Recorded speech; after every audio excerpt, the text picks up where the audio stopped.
Good evening, ladies and gentlemen, boys and girls, and welcome to the latest episode of the Hard Compound Live. For those of you who don't know, my name's Rich and I run and operate the Hard Compound. We're a one-stop shop for all things motorsport, and we can be found on Facebook, Instagram, Twitter, and on YouTube. We cover all kinds of motorsport, everything, if we can, everything from F1 to IndyCar to bikes, NASCAR, rallying, and everything else in between. And we do that in the form of 3 written articles every day. These go out at around 9 o'clock, 2 o'clock, and 8:30 p.m. here in the UK. And they take the form of race reviews, race previews, throwbacks, birthdays, breaking news, excuse me, any like new liveries that are changing, and anything else that's going on in the world of motorsport. And we cover it with no bias, no arguments, and no nonsense. We're just here to share our love of motorsport. We'd love to have you on board. So search for the Hard Compound on Facebook, Instagram, and Twitter, and come along and join the fun. In case you hadn't noticed, we also do live video interviews, just like this one. And just like this one, these go out on Facebook, YouTube, and Twitter. They're automatically saved in the videos section on our Facebook page and in the live section on our YouTube channel. This is the 198th live interview we've done, which is amazing. And I won't name all the guests that we've had, mainly because I can't. But just to give you an idea, we've spoken to the likes of Mr. Mario Andretti, Mr. Jackie Hicks, and Chip Ganassi, and Jackie Oliver, and Brian Redman, Carl Wendlinger, Emanuele Pirro. More recently, we've spoken with Oliver Gavin. We've spoken with Mr. Nick Yellowly, excuse me. We've spoken with touring car racers from John Cleland and Steve Soper right over through to the British touring car grid, through like Jake Hill and excuse me, guys like Dan Rowbottom. We've spoken with Jason Plato, Matt Neal, Rickard Rydell. We've also spoken with people that have raced in Formula One and IndyCar, like Ari Lyondike, Alonso Jr., Will Power, Alex Palou, etc., etc. You get the idea.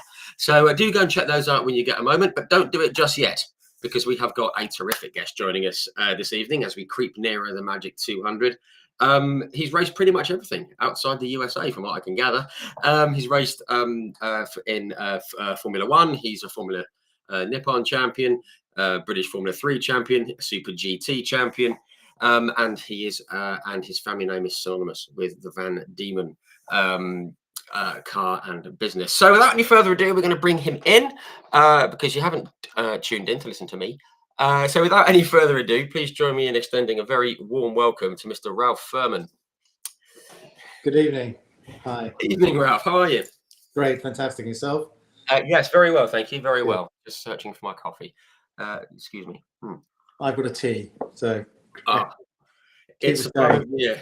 It's the time of year for hot drinks, isn't it? It's getting that way. Well, firstly, Ralph, thank you very, very much for coming on and having a chat. Having a chat this evening. We had a bit of a chat off air, and I am very grateful to you for sparing some time to talk about your career this evening. Thank you. Well, thank you for the invite to join you, and looking forward to it.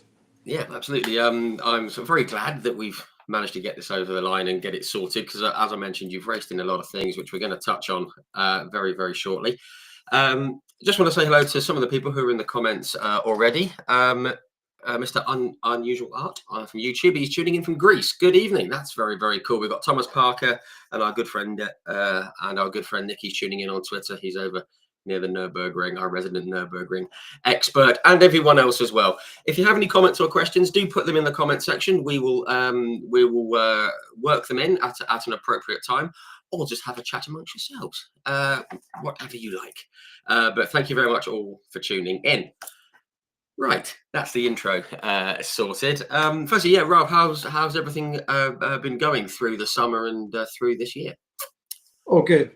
Quite busy again. We have reacquired the Van Diemen brand name, which we sold off in '99 and completed in 2002 on that. And essentially, that got moved to America, and they haven't done much with it. And we want to bring it back to the UK and trying to bring back, the lower formula manufacturing back to the UK, from Italy, where Tatis and Dallara have basically captured the whole market, but they do obviously an excellent job over there. And we're also targeting the track day market. So essentially trying to get back to our old grassroots of one-leg single-seater championships or single-seater race championships, that's one thing that has changed over the years. Before you could just build a car and go and turn up to a championship and race in it. Now it's all one make over 4 or 5 years contracts with manufacturers, and building a new track day car to challenge Radical and Wolf and those people. And we've got a car that's coming out. I've been working the last 3 years, and it's got the first chassis done and should be out later this year. Hoping it's going to be about 10 seconds lap quicker than a Radical, and obviously full carbon chassis, quicker and safer as well at the same price point. So exciting things ahead for next year with that. Oh, that sounds great. I'm certainly looking forward to that. Obviously, I've been to a couple of Radical rounds this year, and it's a great proving ground. And that kind of level is a great starting point for racers to go racing. So we'll be looking forward to seeing that, and hopefully seeing it out on track. Fantastic. And it's great that you got the Van Diemen name, back in your hands as well. So all kinds of wranglings, isn't there, with that? All the generation remember it, but the newer ones don't know it as well. So it's nice to try and bring it back, and it's got a lot of good sentimental value for lots of. We built 5,000 cars, so 5,000 people that had at least one direct initial contact with the old company. I mean, I'm of the age where it is a very nostalgic name for me. I mean, it was the Van Diemen name in Formula Ford with a certain oil company that we mentioned that's on it. That's kind of my introduction to Formula Ford, and it's a good place to start, because I normally ask people where their interest in motorsport came from. With you, it feels like a bit of a silly question, but I'm going to ask it anyway. For those who don't know.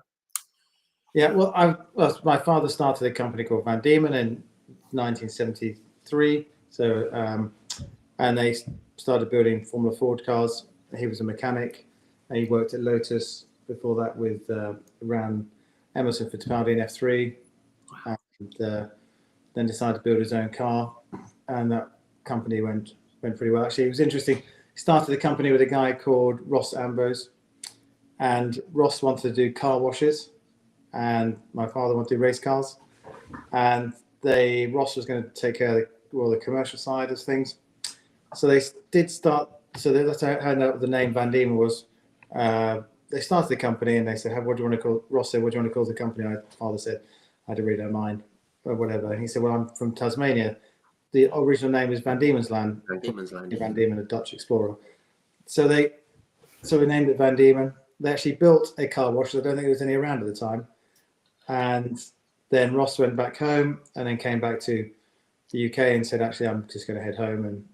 And they never did a car wash, but my father carried on with the cars, right. And he just never changed the name. So that's how the name was like that. Obviously, not thinking it would do very much.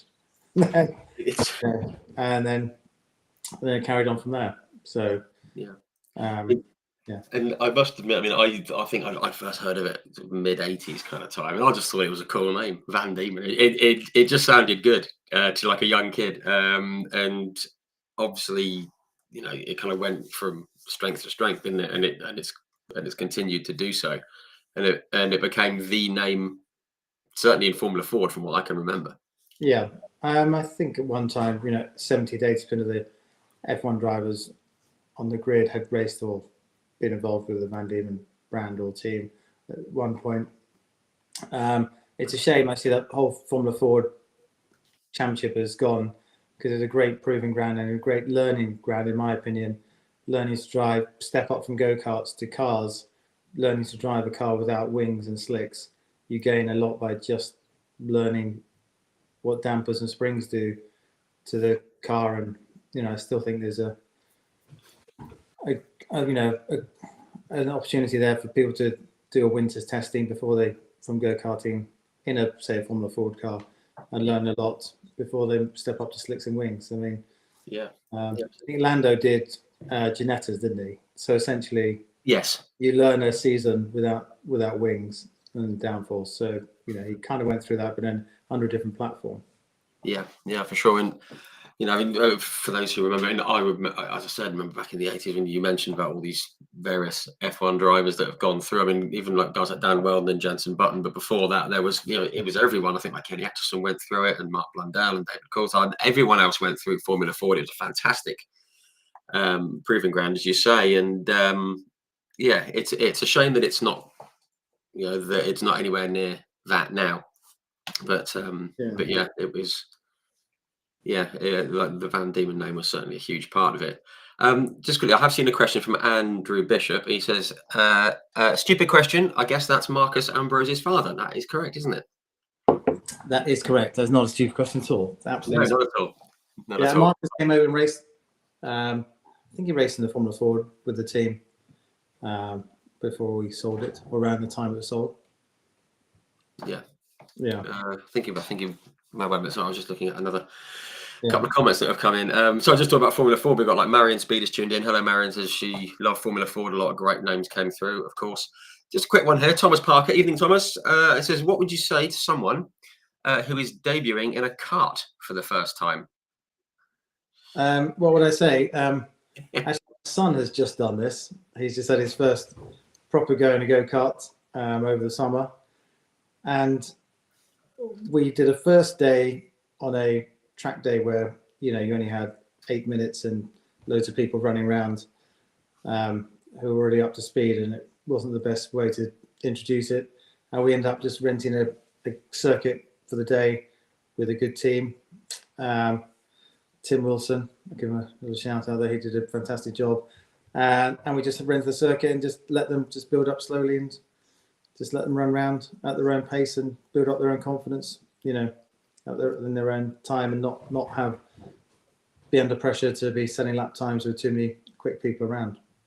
Sure, that's a good way to do, isn't it? Just go at your own pace type thing rather than try and be the star. We just went the day we didn't know he was going to like it. We just went and rented the car for the day, and then rented the circuit with a mate. And it's not expensive to start. It gets expensive, but to have a play is actually it's quite affordable. Yeah, and it's a great place to start, and it always has been. And I guess that kind of, obviously, it was almost inevitable, I guess, that you were going to get involved somehow, obviously, with your father and Van Diemen and everything else.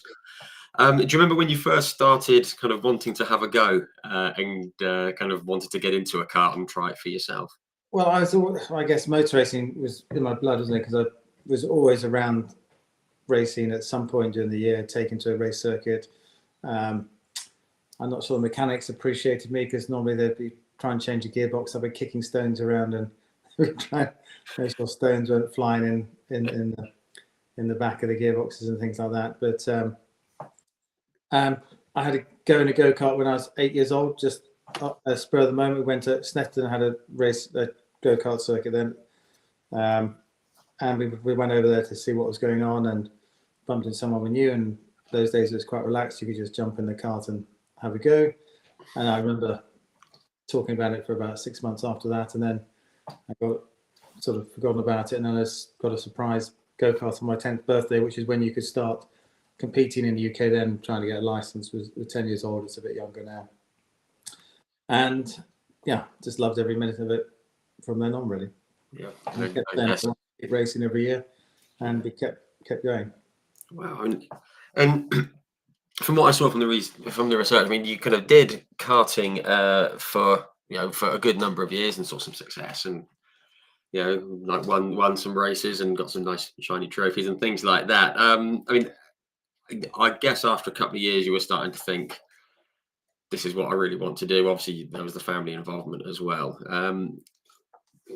When did you start looking at cars? I guess when you were old enough to go and race them, I suppose. I did, but on my first karting day, so Snetterton Circuit was quite an old-fashioned circuit.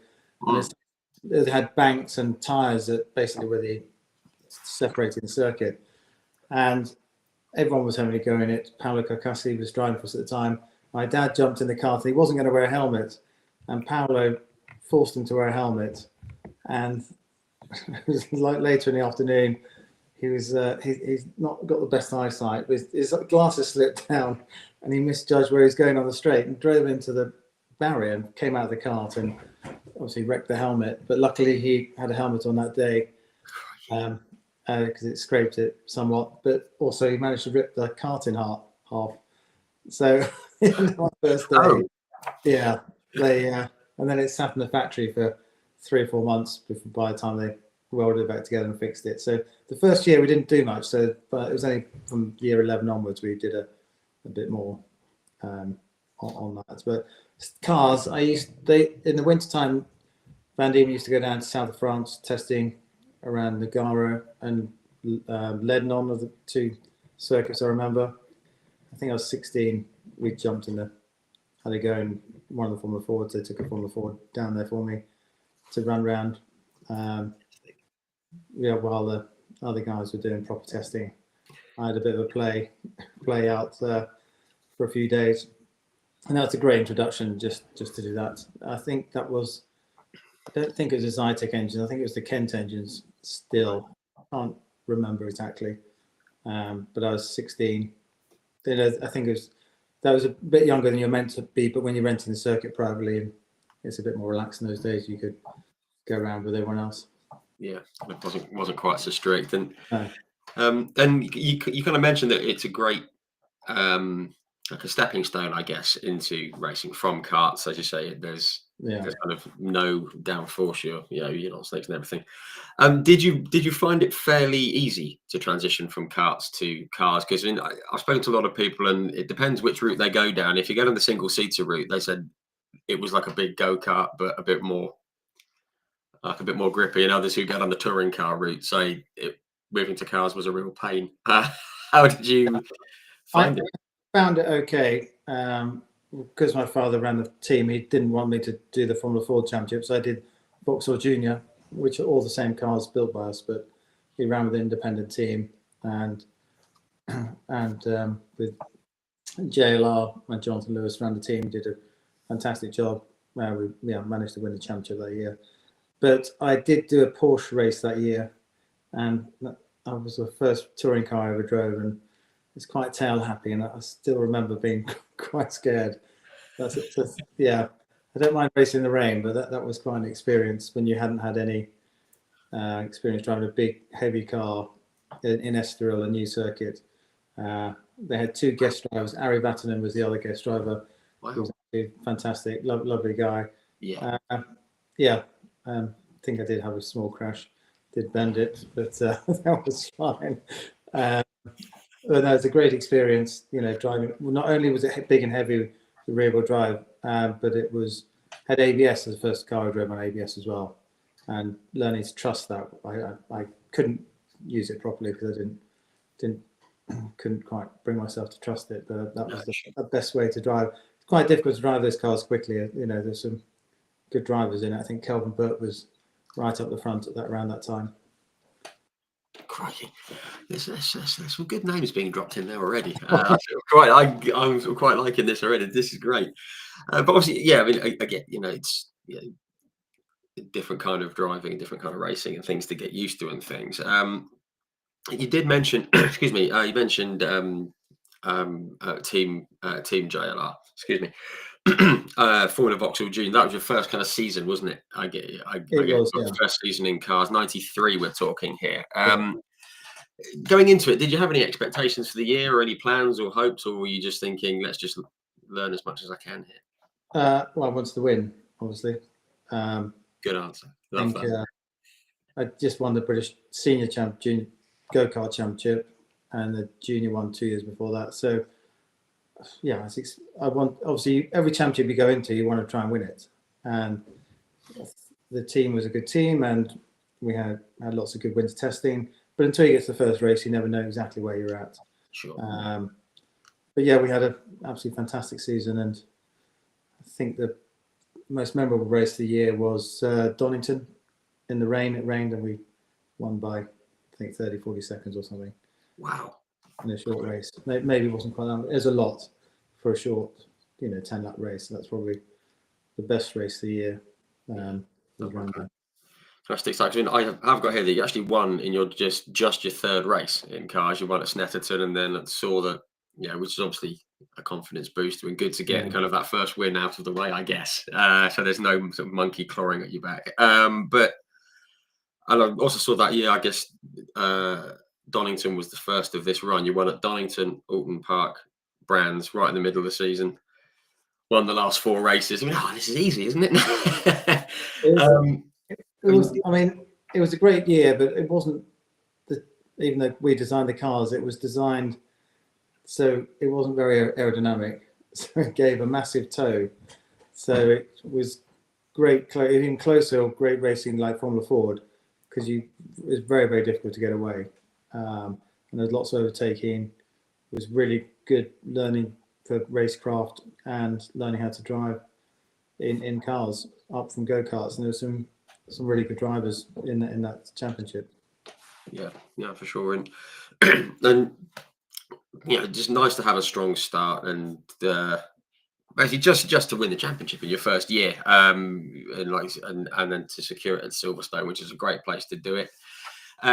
Just quickly, we mentioned about Formula Ford. You raced in the festival that year as well, having just won the championship, which was back then. It was a huge deal, wasn't it? It was Formula Ford, Formula 3, 3000, F1. That was the kind of the route.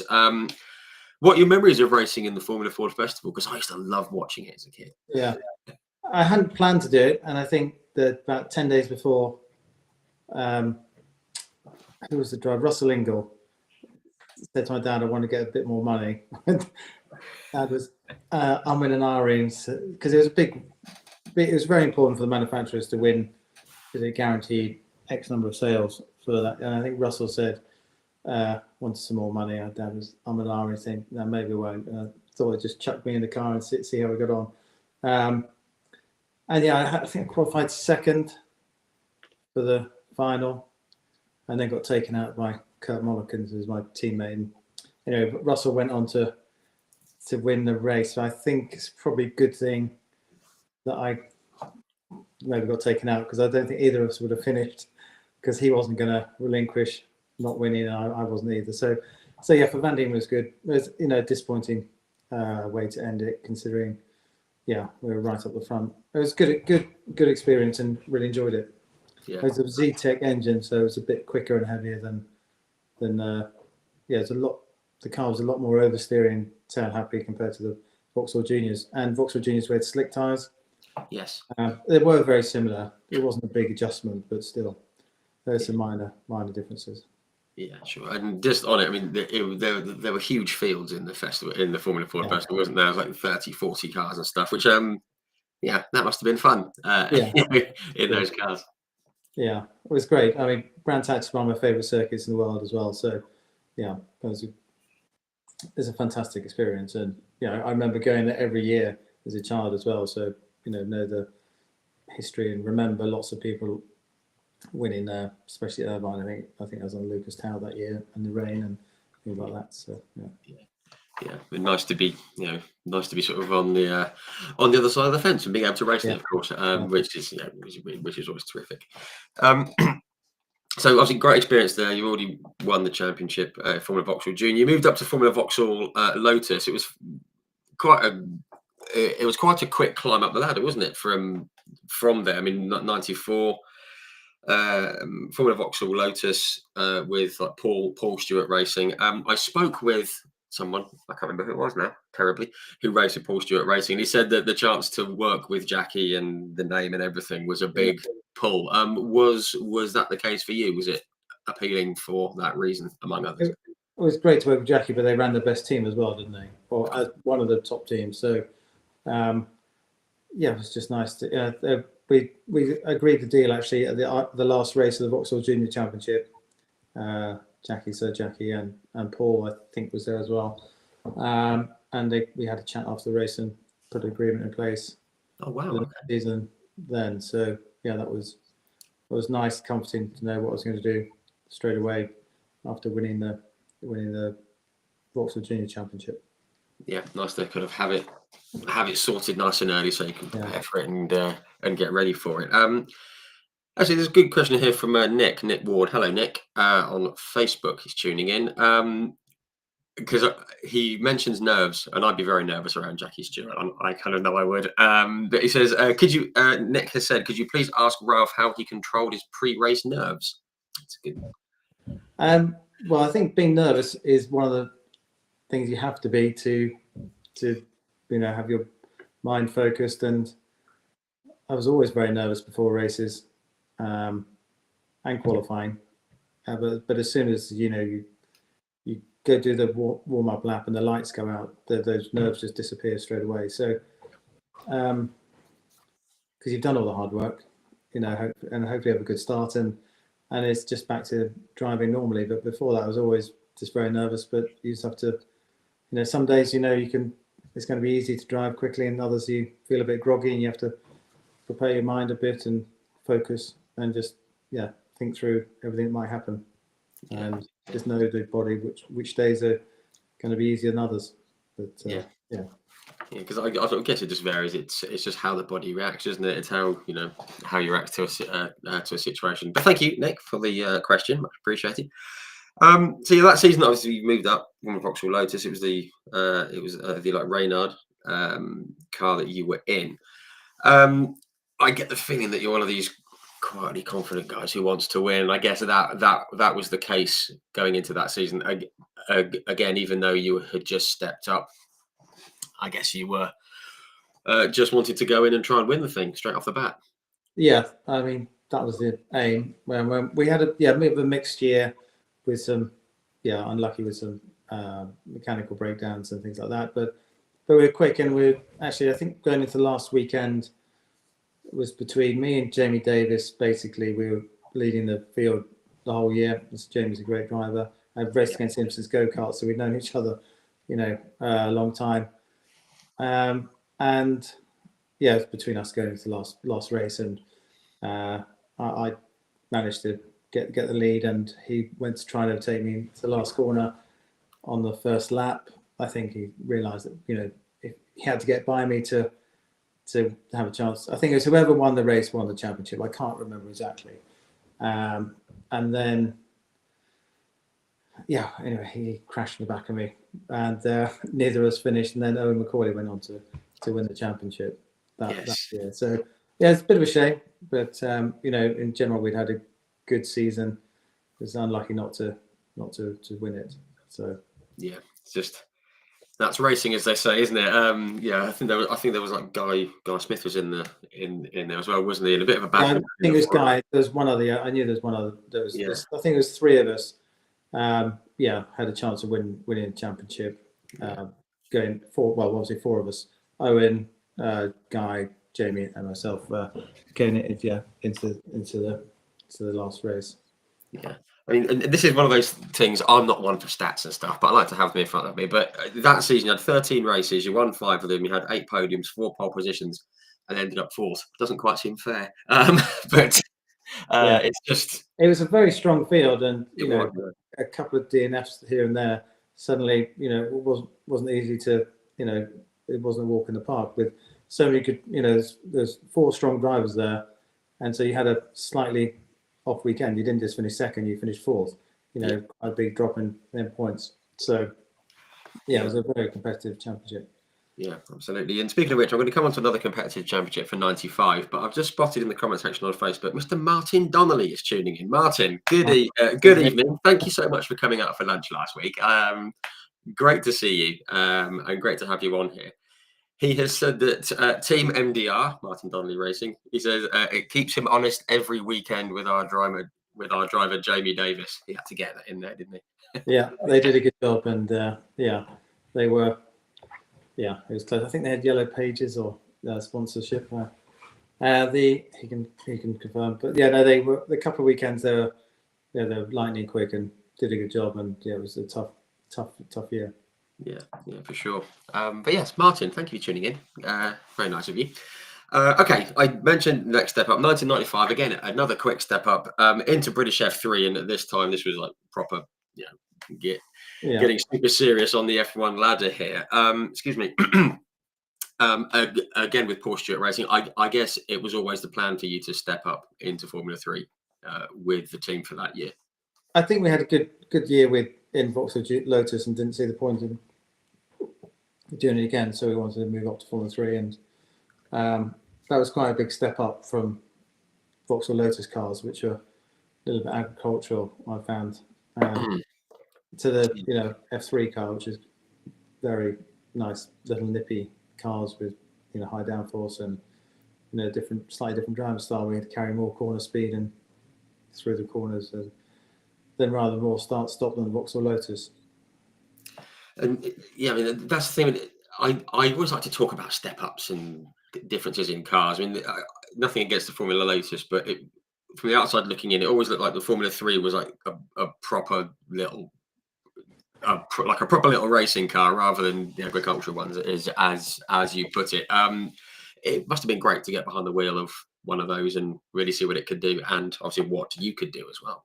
Yeah, it was great. I mean, Porsche I think they won the championship the year before, so we had a good base with Andy Miller, who's probably one of the best engineers I've ever worked with, if not the best. Not only engineering, but just looking at your driving styles and helping out on the driving side as well. So I think we're very lucky with the team set up there. So yeah, we had Bruce as well there, Jenkins. Wow. It was a well supported team and had lots of good knowledge of what they've done in the past. Yeah, which is obviously what you need going into a new series. One thing I did spot, and I don't even remember this. Your teammate was a certain Helio Castroneves. Now, anyone who knows me and watches these knows that I always shoehorn IndyCar into this because I love into everything, even if it's not relevant, because I'm a big fan of IndyCar. And obviously, we all know what Helio's gone on to do with his 4 Indy 500 wins and things like that. He always seems a very nice bloke. How did you get on with Helio? I was fine with him. I think he was a little bit upset that I beat him last weekend, but he was very nice. I think he'd already raced F3 back in Brazil. Yes. And came over here for the first year. He obviously didn't know the circuits, but did lots of testing. He just did 1 year here and then went back. I mean, we're unlucky not to win the championship that year. I made a couple of mistakes. One is, Donington going over the curb and putting it in the wall. And the thing that really lost championship was funny enough was I was wearing an old pair of shoes and my foot got caught behind the brake at Snetterton with a few laps to go. And we lost 3rd place in the last race, crashed the back of Warwick Hughes. I think he's still upset about it. Took him out a second. It's just one of the unfortunate things. Wow. It never happened before in testing or anything. And just a bit of lip on the rubber had come off, and I went to pull off the throttle. The foot got caught behind the brake and couldn't brake, and too close to Warren. If I hadn't been so close, I probably would have just run wide and come back on. Yeah. But, and that's actually what lost the championship that year. I think I jumped start or got a jump start at Alton Park as well. There's a couple of things I lost lots of points. Yeah. But the thing that really lost it was the penultimate race at Snetterton. No, not finishing it. Yeah. It's just like two things that, probably hadn't happened before and didn't happen again. It was just those little kind of things that just happened at the wrong time. And then actually went to Truxton. It was my only bogey circuit. Actually, I wasn't. Yeah, we've never mastered it around there on the F3 car. And right. Oliver Gavin did a good job at the weekend, and I think we were level on points going in. He did a better job at the weekend and won the championship. But it unfortunately lost before that, I think. Yeah. I mean, obviously, but it was a super competitive season anyway. For your first season in F3, and I had a quick look at some of the drivers that were on the grid. Obviously, we mentioned Helio and mentioned Oliver Gavin, but there was like Cristiano D'Amato was on there, Mark Genet, the late Gonzalo Rodriguez very sadly lost a few years ago. Mr. Johnny Molam, who's been on here for a chat, and obviously the late Tony Renner as well, also sadly lost. And a chap called Zach Brown was in there for a couple of races as well. So I didn't really know that. Pointed it out. I was surprised. Yeah, that he was there. So but think of a message. See if he remembers it. Either that or my memory and Wikipedia is going up the chute. But it was a super competitive grid, and to be as close as you were in your first season F3, absolutely no problem with that. And sorry, Keith Mail, hello Keith, has just said there's no shame there. Thruxton is brutal. Yes, Yeah. I have done a track day at Thruxton, and I rapidly ran out of talent around there. So, yeah, not the easiest place. But I actually did see though in the first round that year you had a double pole and a double win straight off the bat at Silverstone. So, bit of a confidence boost there, just to go into the season and be Yeah, so quick and so good, even if you fell just a bit short at the end. yeah, and it was a great start to the year. Obviously, as I mentioned earlier, winter testing, you're never sure quite where you're at. And I think it was, or it was so close, wasn't it, with good drivers there. It was a really nice start, and yeah, it was a bit of a surprise to manage 2 wins and two poles straight away, but it was obviously very nice as well. Yeah, obviously set the tone for the season as well, which is also which is always very nice. That year as well, we're going to talk about a circuit that I love. I haven't been there yet, but we've got to talk about Macau. You did the Masters of F3 at Macau. I think it was your first time there. Yeah. I asked this to everyone who has raced there. What's it like racing there? Because it's the most gloriously bonkers circuit. It's sort of quick and then it's slow. You got the hairpin and just the whole thing around Macau. It must have been amazing going there for the first time. Yeah, I love street circuits. So they're a great challenge, aren't they? Because you can't make any mistakes. And yeah, it's great, isn't it? One long straight, but you're obviously running quite a low downforce as well in cars because you want to be quick on the straight, but then obviously you don't run as much as you want for the corners. So it's and also the circuit, any street circuit changes a lot throughout the weekend or even through the day. So it's obviously nice. It's difficult to when you first go there to be right up the front. Yeah, we didn't have the best weekend, but it was a great experience and loved racing there. Yeah, fantastic. This really was that the weekend where there was that monstrous pileup. Was it where the circuit was blocked, or was that at the Macau Grand Prix? I can't remember. But there was a huge incident around that time. I can't remember if that was the one. Just something else that happened though that year this is going into into 95. You were appointed test driver at McLaren in F1. This was only kind of 3 or 4 years after you'd been racing in go-karts. That must have been fantastic because you were obviously you were like providing backup to like Mark Blundell and Nigel Mansell and Nick Hacken and Jan Magnussen, guys like that. I was doing many straight line testing, I think, at the time. That must have been cool though. It was amazing just to sit in the car and feel the power of an F1 car was incredible. I won the Young Driver of the Year award, so there's the tie up with that. Okay. Yeah, from that.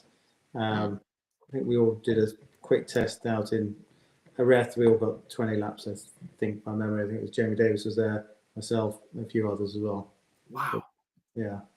That must have been great because I love Jerez as a circuit. I mean, like it's a terrific circuit. I was there a few weeks ago, and yeah, it must have been a good place to be behind the wheel of a McLaren F1 car. Yeah, so it's obviously a big step up from Formula 3 because we were just doing Formula 3 then. So I think I won the 93 Autosport Junior Award, whatever it's called, McLaren Autosport Award then. And then, yeah, we got the opportunity in 95 in the winter testing. That's fantastic. That's going. Just again, I've spoken to people who have done a bit of testing and things like that. Guys like Will Power tested for Minardi around that time, I believe, and there's a few others. And they said that the power was amazing, but the braking was even more just otherworldly. I think it was Robert Dornbos who went and drove for Minardi, and he hit the brakes as he would normally hit the brakes in a F3 or F3000 car. And he basically headbutted the steering wheel because the braking was so just monumentally powerful. I mean, did you find the same kind of thing? I think the first test I didn't get the brakes hot enough, or I didn't know the circuit and didn't actually use them properly. So yeah, my neck was okay and stuff like that. But the next time I got to drive an F1 car, that was I was more used to higher speed downforce cars and I could brake properly and things like that. But at that time, no, I don't remember. I remember being good on the brakes, but I was braking way too early and not taking full advantage of the grip and braking capacity at the time. So Sure. Yeah. Sure. Just very quickly before we step on to your time in Japan. 1996, back in British F3. I guess after such a strong debut year, you kind of wanted to go and have a shot at the title, and it was obviously something that you and the team felt you could achieve. Excuse me. And it all went rather well. That kind of season. Any standout races or moments from that season that you remember, apart from winning the championship? Obviously, Well, I mean, I thought because we came so close and it was unfinished business from the first year, there's probably a bit more pressure, going in as a favourite that year. When you're stepping up from a junior championship, you're not really people. You want to win personally, but you're not. People probably don't expect you to win, so less pressure. But then we were, came so close the year before. We felt that we had to make sure that we won it that year. And I think I drove a little bit better during the year, and we managed to do all the right things and come away with the championship. Yeah, absolutely. And from what I saw, there was a good run mid-season, 3 wins and 3 seconds, which really, that consistency and the points and everything obviously helped. But it must have been nice just to be able to celebrate it, not comfortably, but with a couple of 4th places at the end of the year and win the championship and have a bit of a celebration. That must have felt great. It's great. Winning any championship is great, but obviously the high step up the ladder, the better it feels to win. Yeah, for sure.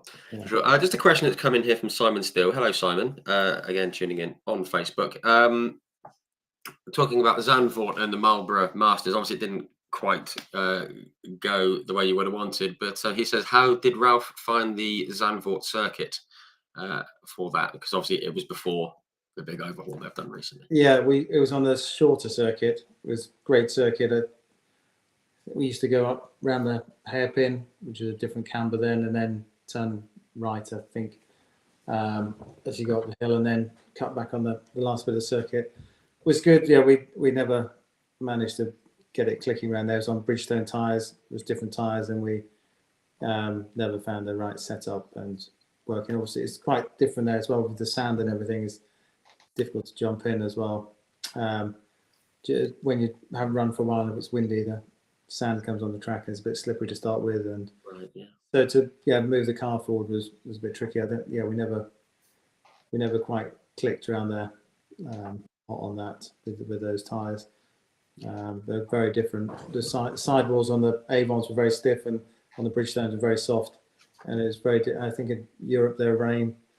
I'm not sure which construction tyres they're running, but I think it was difficult for most of the British drivers to go over there for one race without. We never tested on the Bridgestone tyres over here, and compete straight away unless we got a bit lucky with the setup. Yeah, sure. Just one of those things with setup, which happens so often. But obviously not quite what had been hoped for at Zandvoort, but much better times in Macau at the end of the year. Excuse me. People would say slightly controversial, but rules are rules. We're going to come to that in a minute, and I'm not having controversy. I'm not having it. You won anyway. Again, it's a fantastic place to go racing.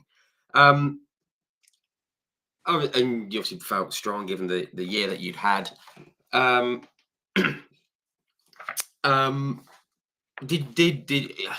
It's feeling a silly question, but you obviously went there thinking we can go and win this, we can go and do well. Any sort of memories of qualifying in the early parts of the race? Well, I knew we could do well, but we hadn't had a great result the year before. We'd done okay, so the confidence was high for winning the championship. We were going there wanting to win, but I must admit I don't think it was going to be tough. Obviously, it's basically wasn't the World Championship of F3 where Germany, which was very strong, Italy and Britain all came together there in the Marlborough Masters. But right from the word go, we did have a little bit of a different setup. We'd gone down different paths throughout the year on setup, and it gave more confidence around there. And right from the word go, we were pretty quick and up the front and close to the front. Which for is that. So just a nice feeling to have. yeah, it was. I had a good qualifying, and then I remember in the race myself and Nick Heidfeld were much quicker than anyone else. I was chasing down Nick. He finished first in the first race, and I was second. And in those days, it was an aggregate of 2 races together. So the 2 times from 2 races were added up. I think now it's just done on the final race. And at the start of the second race, Nick outbraked himself at the first corner and disappeared off down the escape road. And I basically, all I had to do was drive around, and I knew I'd win the Masters. But so any time anyone got close to me, I just would let them by to avoid any incidents. But then on the final lap, Tom Coronel and Sai Iori got together. Obviously, I know Tom very well after living with him a long time in Japan post this race, and they're he's a character, isn't he? 2 interesting characters, those 2. And they crashed on the straight. I think his Iori got a puncture, and he just blocked everyone the whole way around the lap. I went to overtake him, and we came together, and then went into the hairpin, and the steering was broken. I crashed into the wall.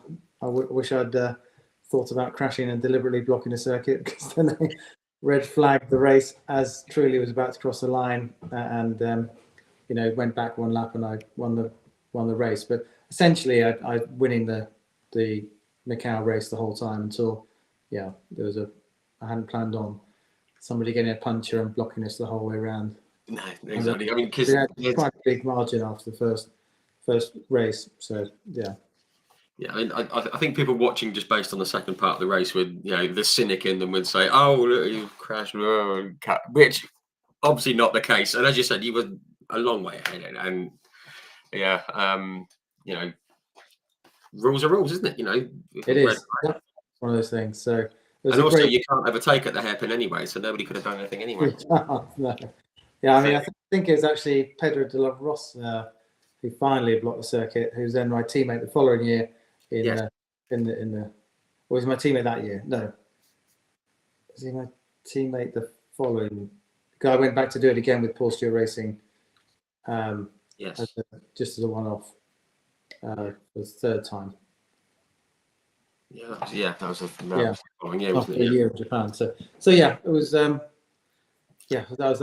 I think that's one of the best feelings I've ever had, is winning the Macau race. In those days, lots of expats there on the podium singing "Swing Low, Sweet Chariot" was a nice memory.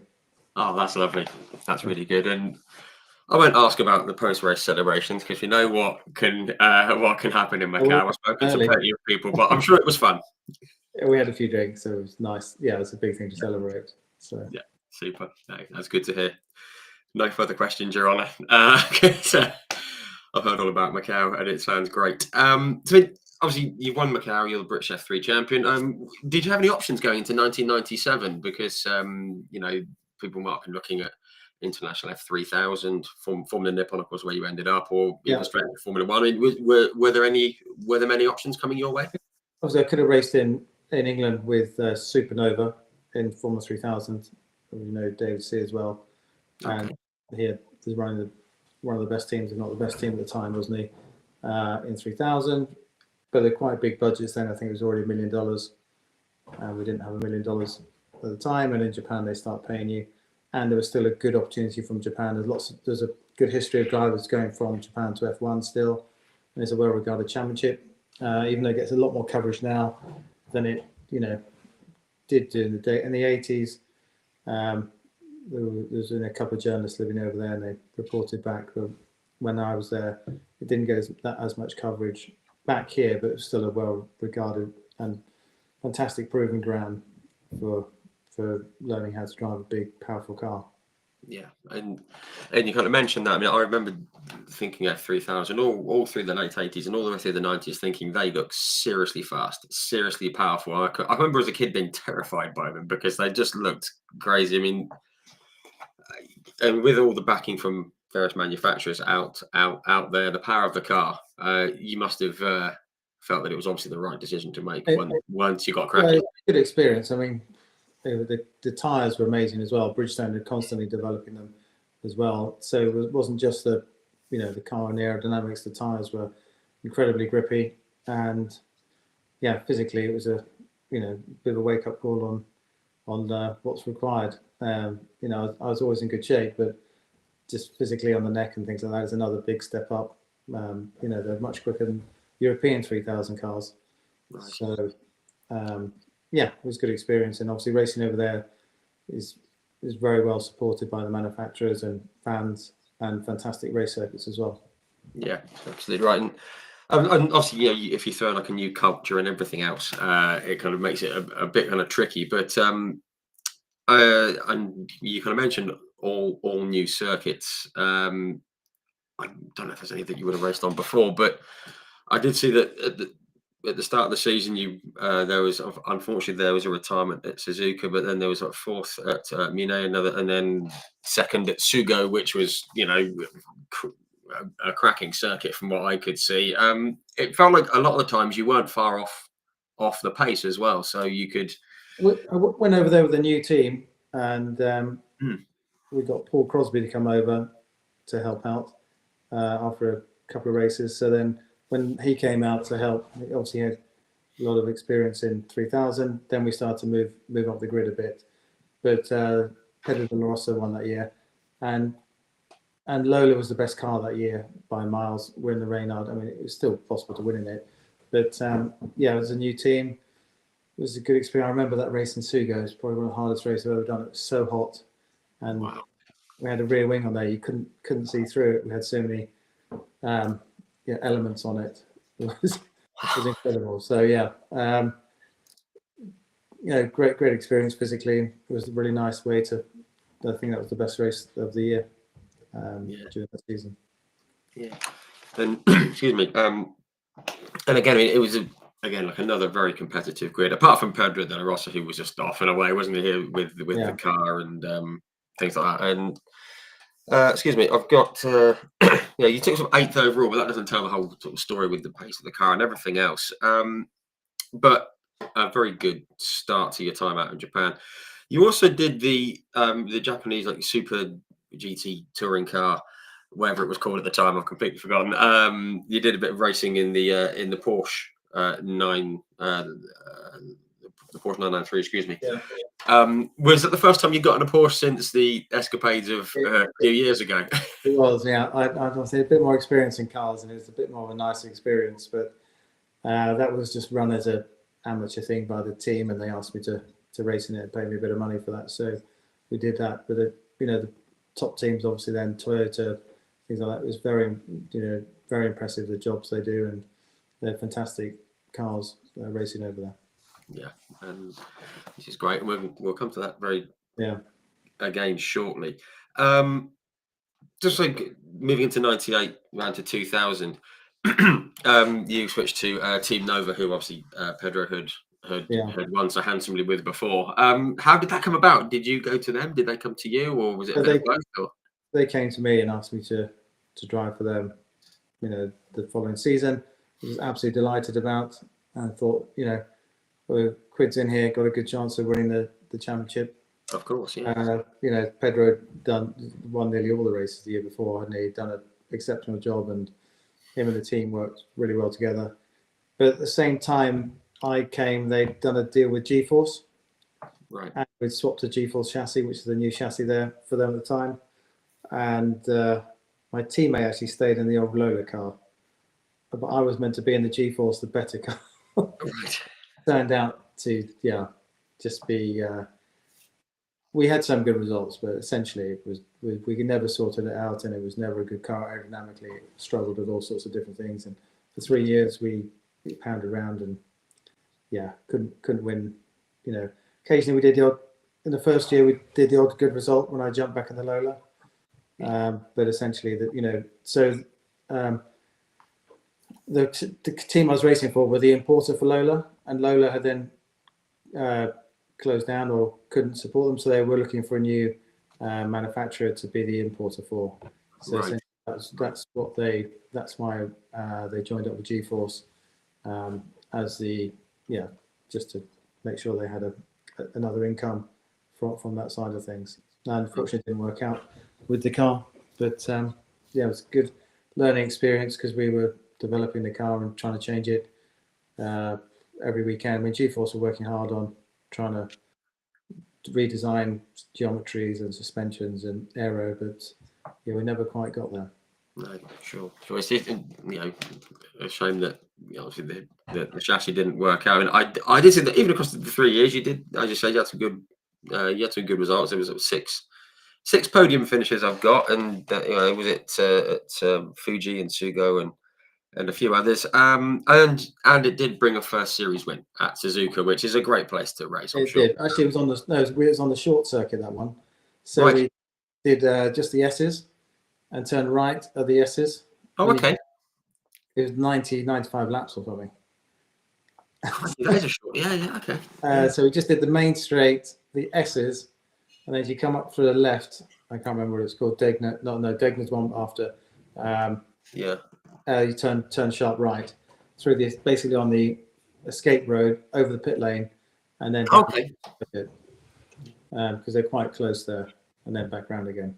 Okay, still, nice place to get a win. Physically, I mean, we won that race, and we thought we've got things sorted for next season, but it was just a one-off. The car was perfect all weekend, and we were just able to do a good job. And then we came back the next season again, and we had the same issues of just instability and unpredictable understeer in the middle of the corners, and couldn't quite get there. So which is obviously slightly unfortunate, but but as you say, nice to be able to develop the car, and we like a challenge now and again, which isn't so bad. But obviously 2001 was the move that really kind of set things rolling towards the championship. In 2002, you moved to the very well known Nakajima Racing. We all know the Nakajima name with Satoru and all the things like that. How did that come about? Again, was it a similar situation to when you joined Team Nova? Or? I mean, well, there's not always an opportunity, is there, to switch teams? They've obviously got sometimes good drivers racing them. Tom Cornell was racing with them, and then I knew that Tom was leaving, so I had a chat with. Was it Takagi who won that season? Anyway, I knew that there was an opportunity. The space opened up, and just spoke to Satoru, and we managed to come to an agreement on driving for him. He's lovely to race for him. He was absolutely fantastic. Lovely character, lovely members in the team. And I remember we raced the NSX the same year, and we nearly won the championship and that. And it was really nice because we were living there full time. There's a lot of testing, a lot of racing when you're doing two proper programs in GT and in sports cars. Was a great year, actually. Really enjoyable. Yeah. I'll bear it. That isn't a bad way to go racing, is it? That's pretty good. And we'll obviously touch on the GT and the Honda and everything coming up very soon. Obviously, 2001 was a fairly solid year. Two wins at the end of the season at Suzuka and Motegi, wasn't it? Two cracking circuits. Going into 2002, you must have thought, right, everything's in place almost, and you could really have a real tilt at the championship. Well, I thought we could have won it that year. We got a little bit unlucky with some. I think an engine blew up and the gear lever or gears broken. So we lost 2 races in that. So otherwise we'd have been right up the front, and a bit disappointed not to win the championship then. So I thought the next year, we'd have a good go. But there's some fantastic Japanese drivers. Satoru Motoyama, I think he should have had a chance in F1. He's very, very good, and it's not easy. You think you can just winning over here in England, think you can go to Japan and win. It's not, it wasn't like that. It was very, very difficult to win. As and when Pedro won the championship by that margin, he did a great job that year. Yeah, very, very impressive. Just to summarize 2002, I mean, I guess the championship was obviously the aim, despite it being such a competitive grid. Clean sweep, fastest lap pole, race win at Suzuka, second at Fuji, more wins at Fuji. And I've actually got on my notes here because normally you'd be streets ahead and way out and off over the hill with the results that you had, but Mr. Motoyama just wouldn't go away. It shows how kind of good he was, and like you two are at it all season. In hindsight, I guess you enjoyed it, but perhaps not so much at the time. The fight. Prefer if it was a bit easier. Yeah, and it was very close all year, and especially the last two races. We were leading first race, then two penultimate race, and then he did a pit stop a couple of laps earlier than us and caught us out and then jumped ahead. And we finished second in that where we should have won. And then the last race, was you just can't, you never know how it's going to be because the weather is so different from the summer where it's roasting hot to in the winter. It's quite cold actually. But yeah, we had a good weekend and managed to just finish where we needed and managed to win the championship. But it wasn't easy. It was a really tough, well fought year. But the nice thing about racing in Japan is, everyone's mates afterwards. So it's nice. It's all done in the right spirits as well as hard on the circuit, but it's friendly off the circuit as well. Unlike it's kind of all about out there. That it's just a culture, isn't it? It's about respect and honor and doing things the correct way on and off track. And it's nice that there is that. Obviously, you've gone in there and won their championship essentially in 2002. But that must have been fantastic. To win a championship after having a few goes at it, not in the best car and things. It was a long time there, and disappointed not to win in 2001, where we should have really had our first proper opportunity to win the championship. And it was nice to be able to tick that off and put another championship under the belt, even though it took a few years to get there. But it was a great learning experience, racing in those big, powerful cars, and loved every minute of it. There's lots of other circuits over there. Auto Police, there's Fuji, as you mentioned. There's Mine, which is almost like a little go-kart track. Sugo. There's just wonderful circuits. There's one that's coming to my mind. I think I mentioned this. I was talking to Kenny Brack last week, and I think it was Okayama. Yeah, Okayama's another. I think it was. He mentioned it. Oh, no, I was chatting with Anthony Reid last week, and he said that Okayama was one that he really enjoyed. I mean, they've got some terrific circuits, haven't they? Well, that's the one they had the F1 race at, isn't it? It was, fantastic. Lots of them were built during the boom times, and then they had a bit of a crash afterwards. Yes, which was a shame. So obviously, you're now Formula Nippon Champion or Japanese F3000, whatever you want to call it. Were your eyes now on I could do Formula One? If the right opportunity came up, and also, and there's a good question here which I was going to bring up from Simon Steele. Says, is it true that you met Eddie Jordan in a sunglasses shop in the West Indies? It was it was Billabong. Was it Billabong? Oh, okay, Billabong. Surf shop. It was a surf shop. With so we bumped him out there. So we won the championship. Only Eddie Jordan.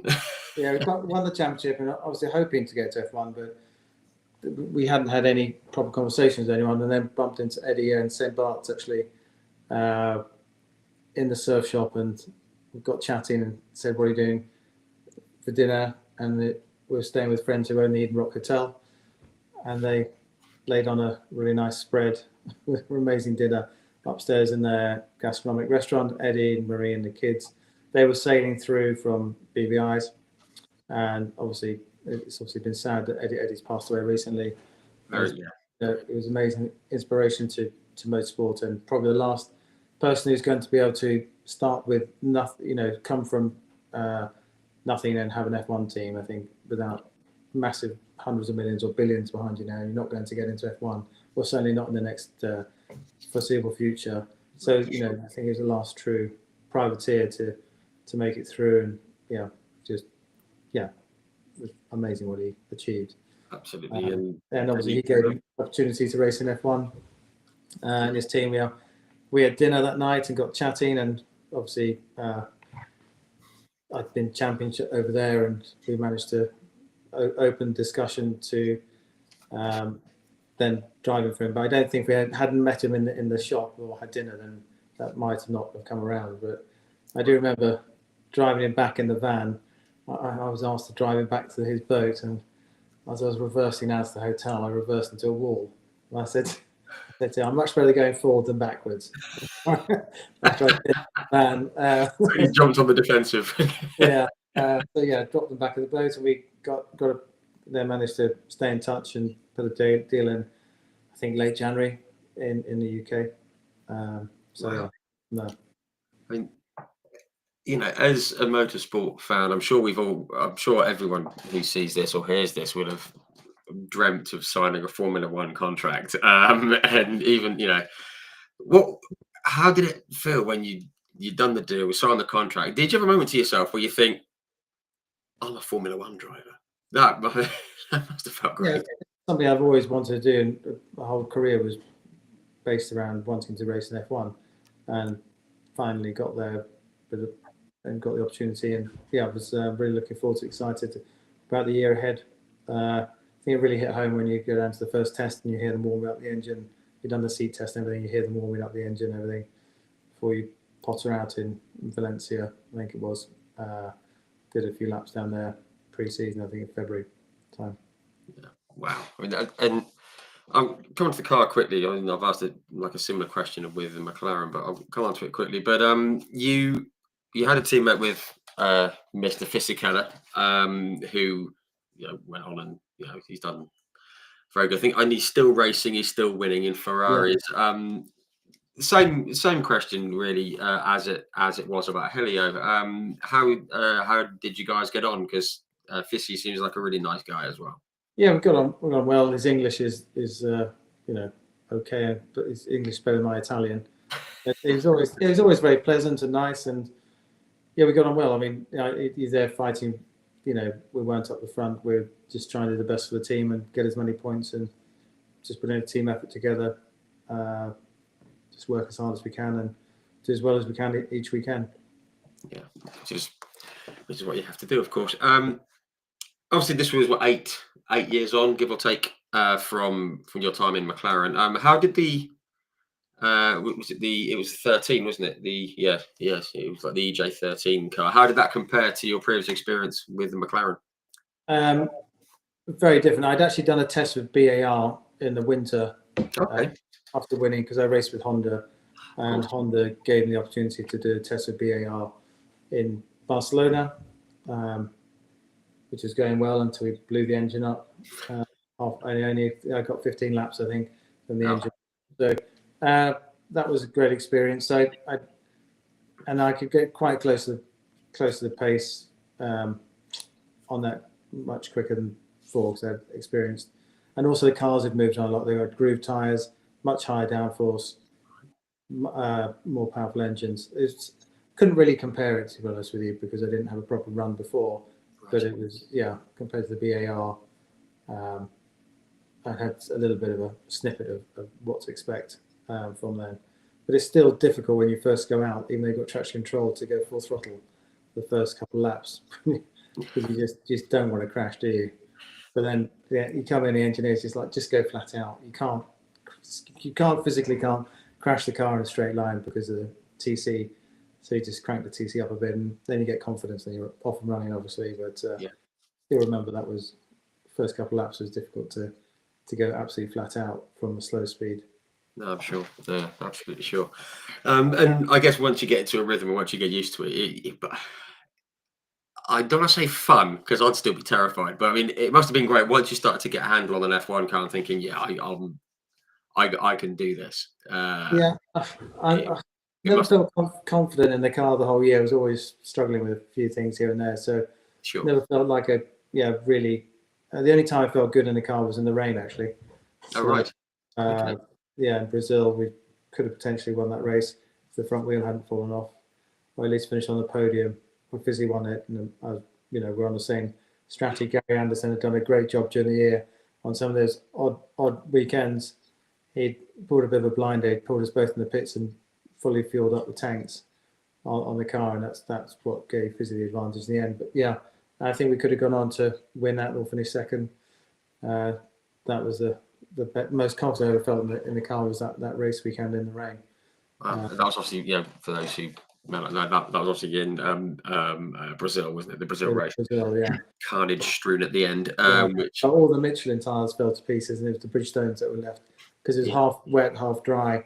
And basically, all the Bridgestones runners finished all up the front, and most people fell off the track. Right. With the rivers running across it. Yes, obviously with down the SS and everything as well. Obviously, that was. I'm going to touch on Brazil very shortly, just to skip back a couple of notches. I mean, obviously, you made your debut in Melbourne. We talked about nerves and everything. I mean, your first F1 weekend, you qualified 17th, which was absolutely no problem at all with that. I mean, on that morning though, your first Formula One Grand Prix race. I mean, and I've spoken to people who have even raced in the British Touring Car Championship, and they've been just petrified in the morning because it was their first race. I mean, how did you feel that morning? Did you wake up and think, I'm going to be a Grand Prix driver today? Did you have a routine that you went through, or how? Another race weekend, isn't it? But it is a bigger thing. It's huge. Obviously, first weekend in F1, but you just you are going to be nervous, obviously. Yeah. You do the same routine you've done in the past and go out there and do good race. I mean, when it started raining at the start, I thought this is going to be great, fantastic, and then unfortunately ended up crashing. But we found out afterwards that on the front pickup, which was inside the car, they couldn't see it. It had an oval, because I kept complaining about the car moving on the straights the whole weekend. Okay. And they kept saying, don't be ridiculous, it can't be moving. I said, well, it is. It's not going in a straight line. And then they found after the race weekend that there was an elliptical, the pickup where the wishbone picked up on the inside, it was elliptical. So it was tight, but under pressure, the front wheel toe was moving. Oh, right. Corners, the toe was always changing, which made the car quite difficult. And that's what led to the crash between the half wet and half dry. Unfortunate. So the first few races, there was quite a lot of things breaking on the car or issues. Unfortunately, it wasn't a great start, but obviously still enjoying racing in F1 at the time. So that was a shame that weekend.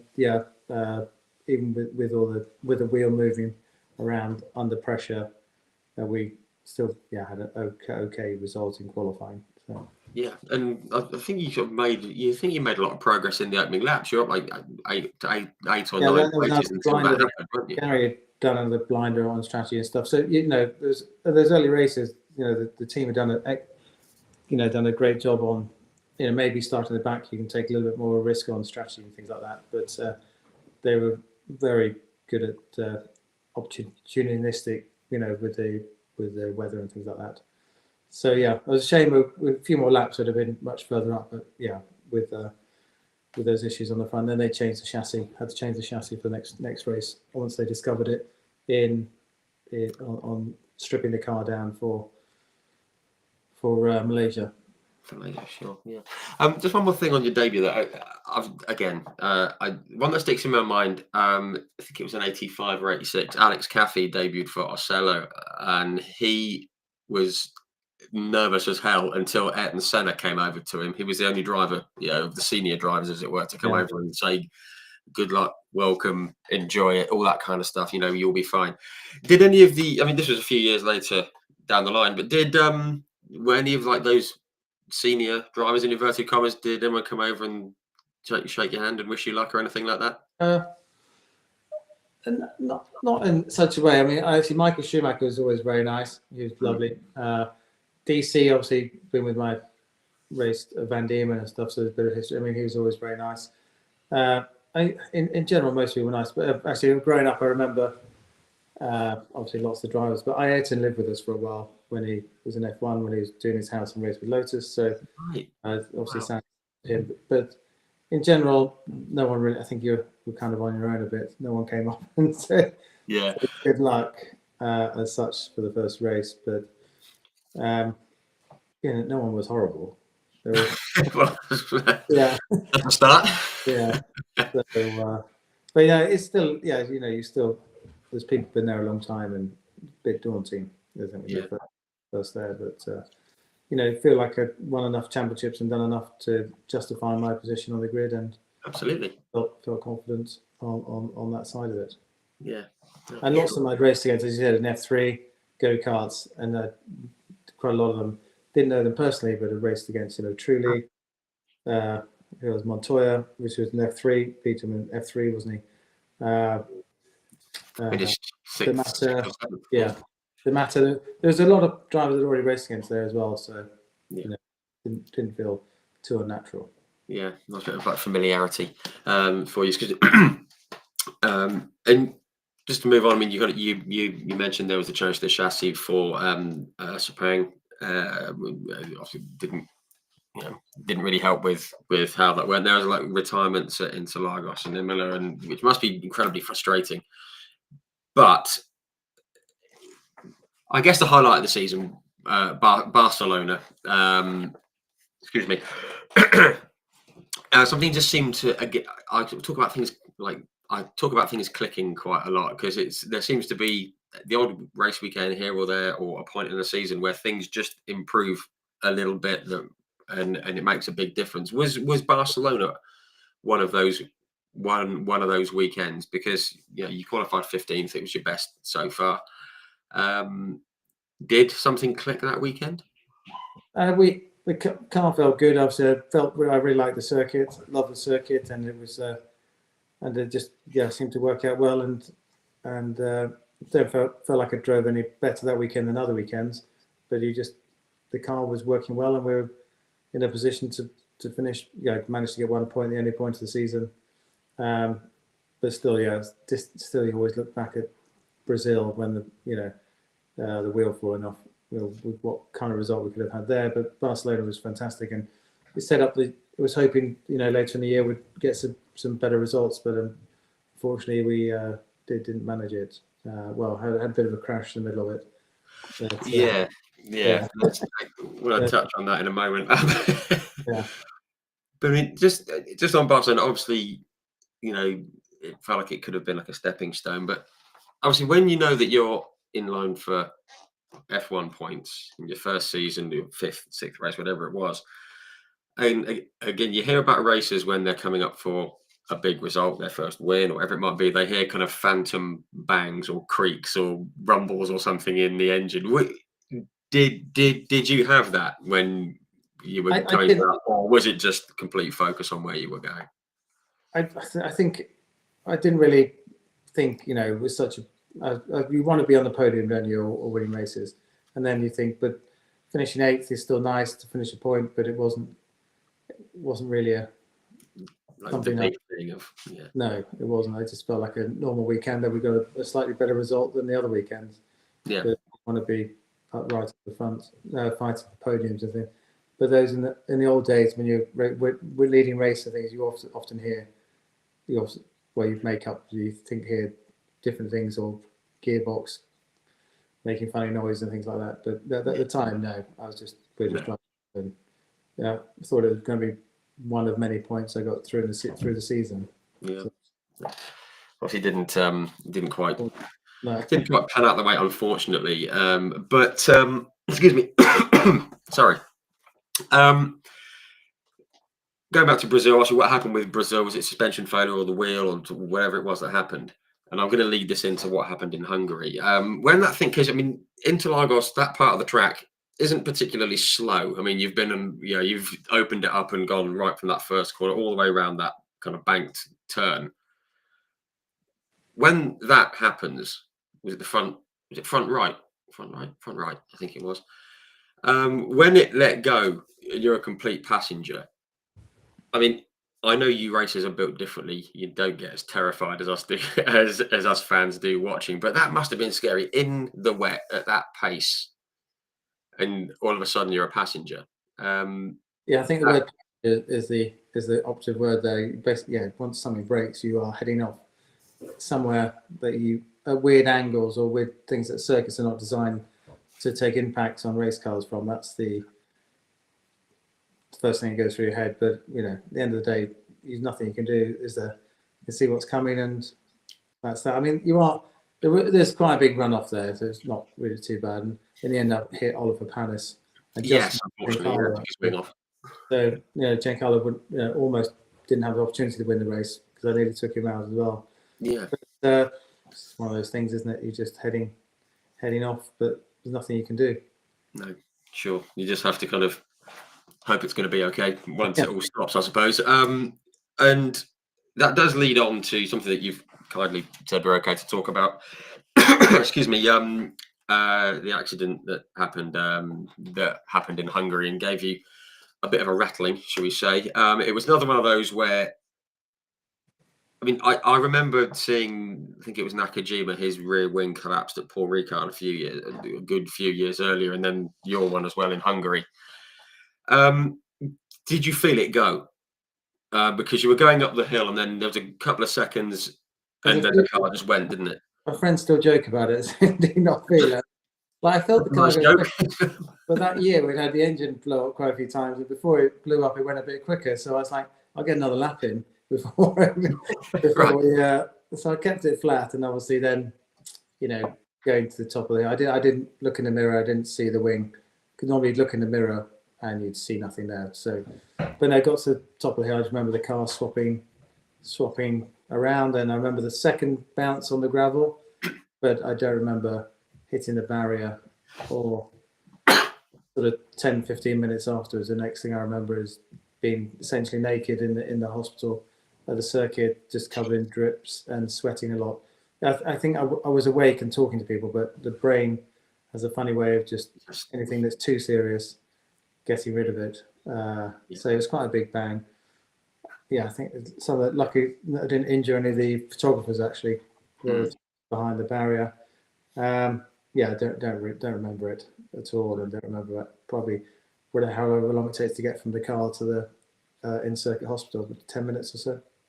Wow. I mean, I always find that amazing. I mean, I mentioned earlier we had like Kenny Brack came on last week, and he survived a 214G impact, things like that, and he doesn't remember it, of course. Yeah. Do you? I mean, not that I guess you don't make a habit of watching it back, but when you see the footage of it, or whenever it pops up on the internet, or wherever it may be, does it feel very strange knowing that that's you in there, but you not remembering it? I always wonder. It's a bit weird, yeah. Sometimes you see something flash up on Instagram, don't you? Yeah, it's a big crash, isn't it? And it's a bit weird. You've been talking to people who I still can't remember anything after the second bounce on the gravel, and Wow. had conversations with people. But yeah, I think I was very lucky to walk away from it, and yeah, touch wood, that was one of the good things to be able to do. Yeah, and there's like no long-term effects, but you did miss a couple of races, which I guess must have been very difficult. Your first year, you're kind of trying to make some progress, and then that kind of thing stops. It must be incredibly frustrating. Yeah, I felt like we're just getting to a point where we're starting to learn how to drive the car, and yeah, I thought that circuit would suit my driving style quite well as well. I was quite excited to race it. Unfortunately, didn't get to do it. But no, after that, the inner crystals on my inner ear had come loose, and I did a test a couple of weeks later at Silverstone. And when I was driving, I'd go through Beckett's and then come down to Stowe, and the crystals would move around in the ear in a certain pattern, and your eyes would move, so I couldn't see where I was going. So I couldn't, until that cleared up, I couldn't race the car. So the reason was not because of the big crash, was because so your brain gets confused and your eyes start moving apparently. So I'd be looking at the corner, but then your eyes would be moving somewhere else. So I couldn't drive because of that, or else I would have driven in those other races afterwards. I was cleared by the doctors to race, but I just physically couldn't drive the car. And then went to the physio, and she was just moving my neck around, and they just came down the canal and the ear, and about two weeks later, I think, or a week and a half, can't remember. Wow. So that was the reason. But I felt a bit groggy for 9 months afterwards. But we obviously did some races after that. Did quite well in some of them as well. Yeah, absolutely. And so I just find it amazing all that, how the body reacts to things, and out with your control. You returned to Indianapolis. Unfortunately, the race didn't go to plan, but it's an amazing place, isn't it? It is. There's just something about it, isn't there? I think we could have had a good weekend. We're a little bit unlucky. I remember it was wet again, wasn't it? And we could have had a better result, but unfortunately, we we didn't. I can't remember exactly what happened. Maybe it's another loss of memory. It wasn't a great weekend on that side of it. But yeah, it's a fantastic circuit, and well, it's two halves, wasn't it? One big straight, and then with the banking and twisted a bit. Probably my head probably wasn't quite right to be racing still, but the brain still felt a bit foggy. But if you got a chance to race, you get back in the car.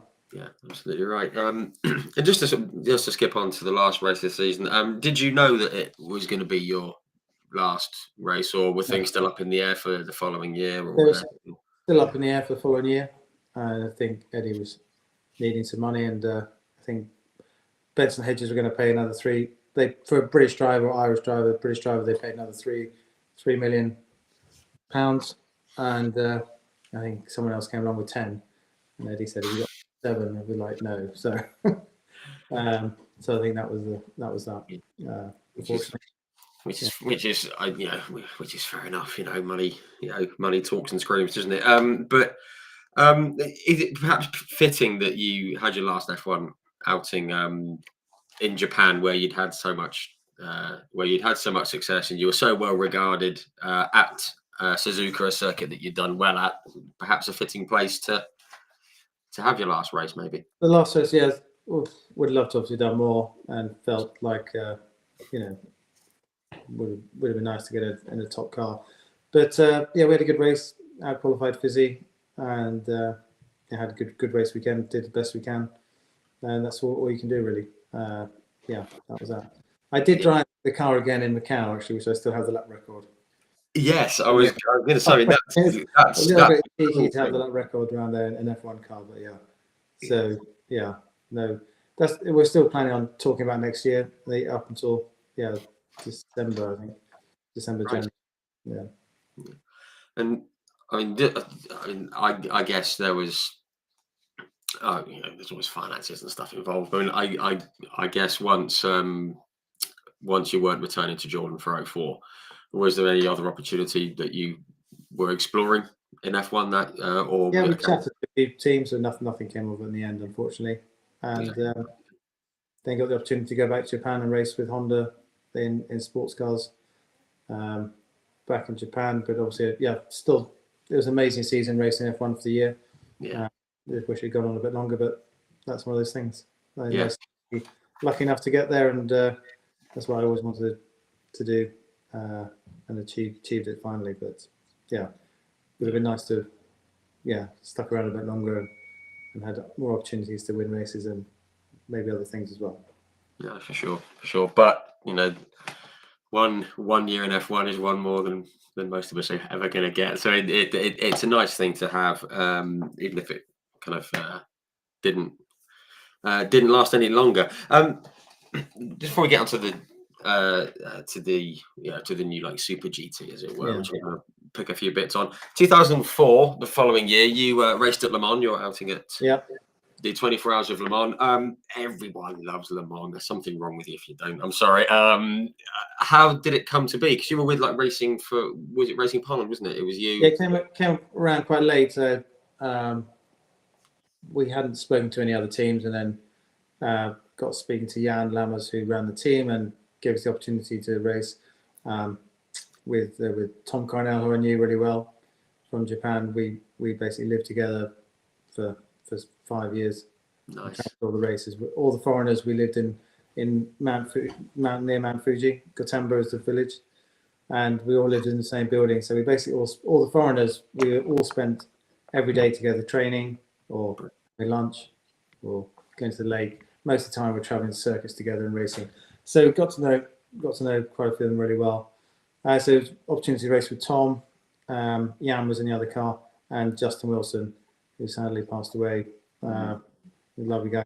So that was a really nice team lineup. The three of us there, and you're in the dome car. Jan had millions of checkered flag. He had a checkered flag basically over the car. Yeah.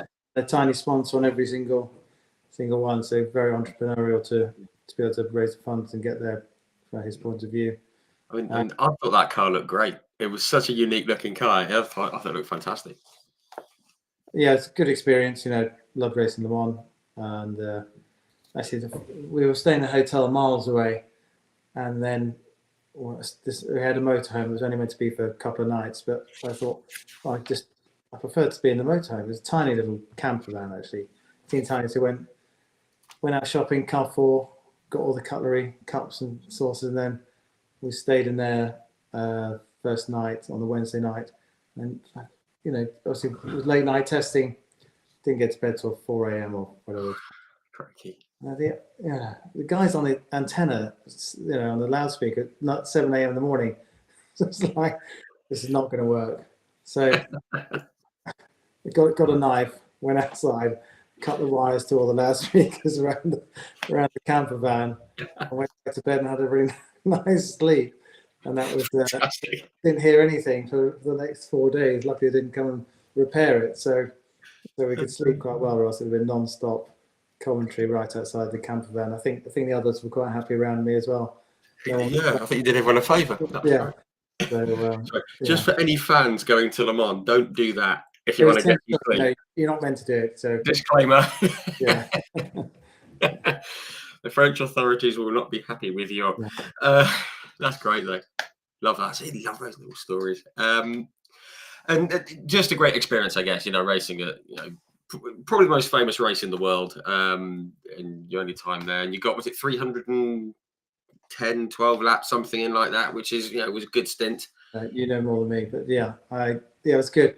It's just a great experience. A lovely circuit. I like the last bit really through the Porsche curves. Was great, and obviously during the night you can smell when people are around dusk time lighting up barbecues, and you can smell as you go by the sausages or whatever they're cooking while you're driving around. But that was a nice experience. But after F1, it was physically not very easy. So it was quite enjoyable weekend.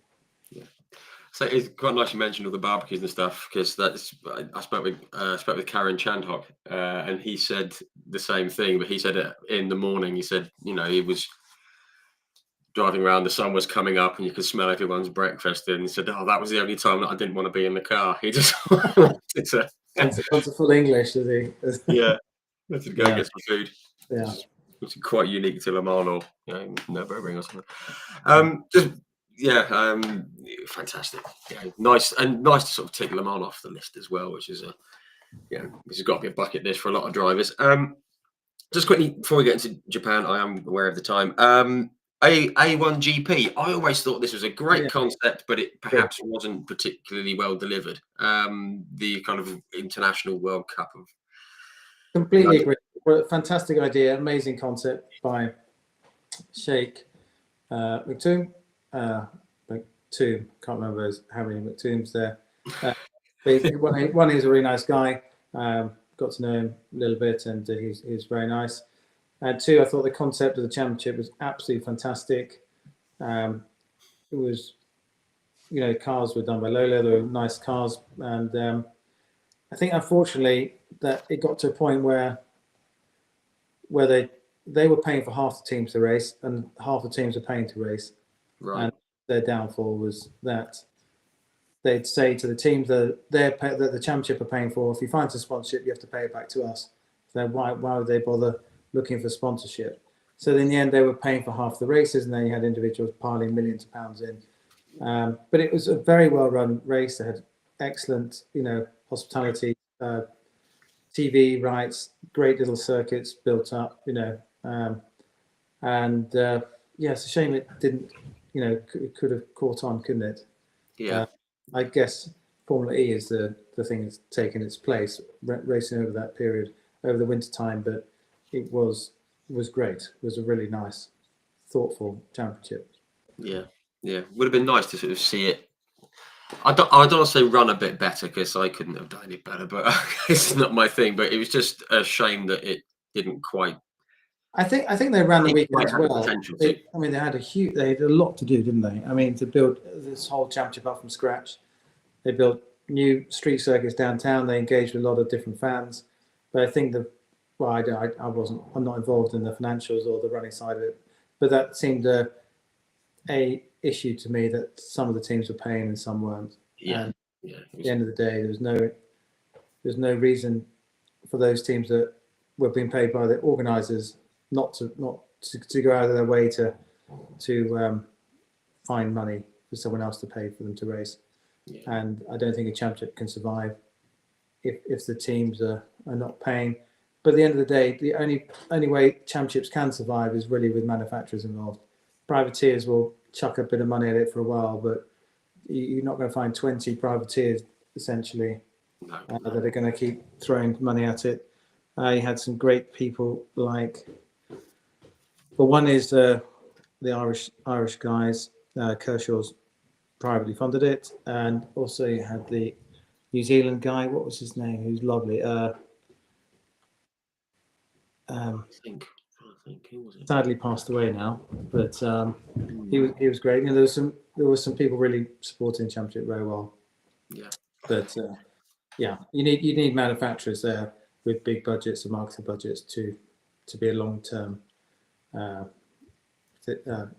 sustainable championship.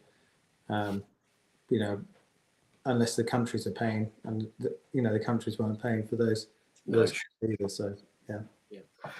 As I say, the finances need to be on a level playing field for the teams, and everything else is you said there as well. But there's some cool circuits. You went to the Lausitz Ring, and went to like Sentul and like the streets of Durban. I always remember that one. That was a great one. That was a really Durban good street circuit. I always remember that back in South Africa. That was cool.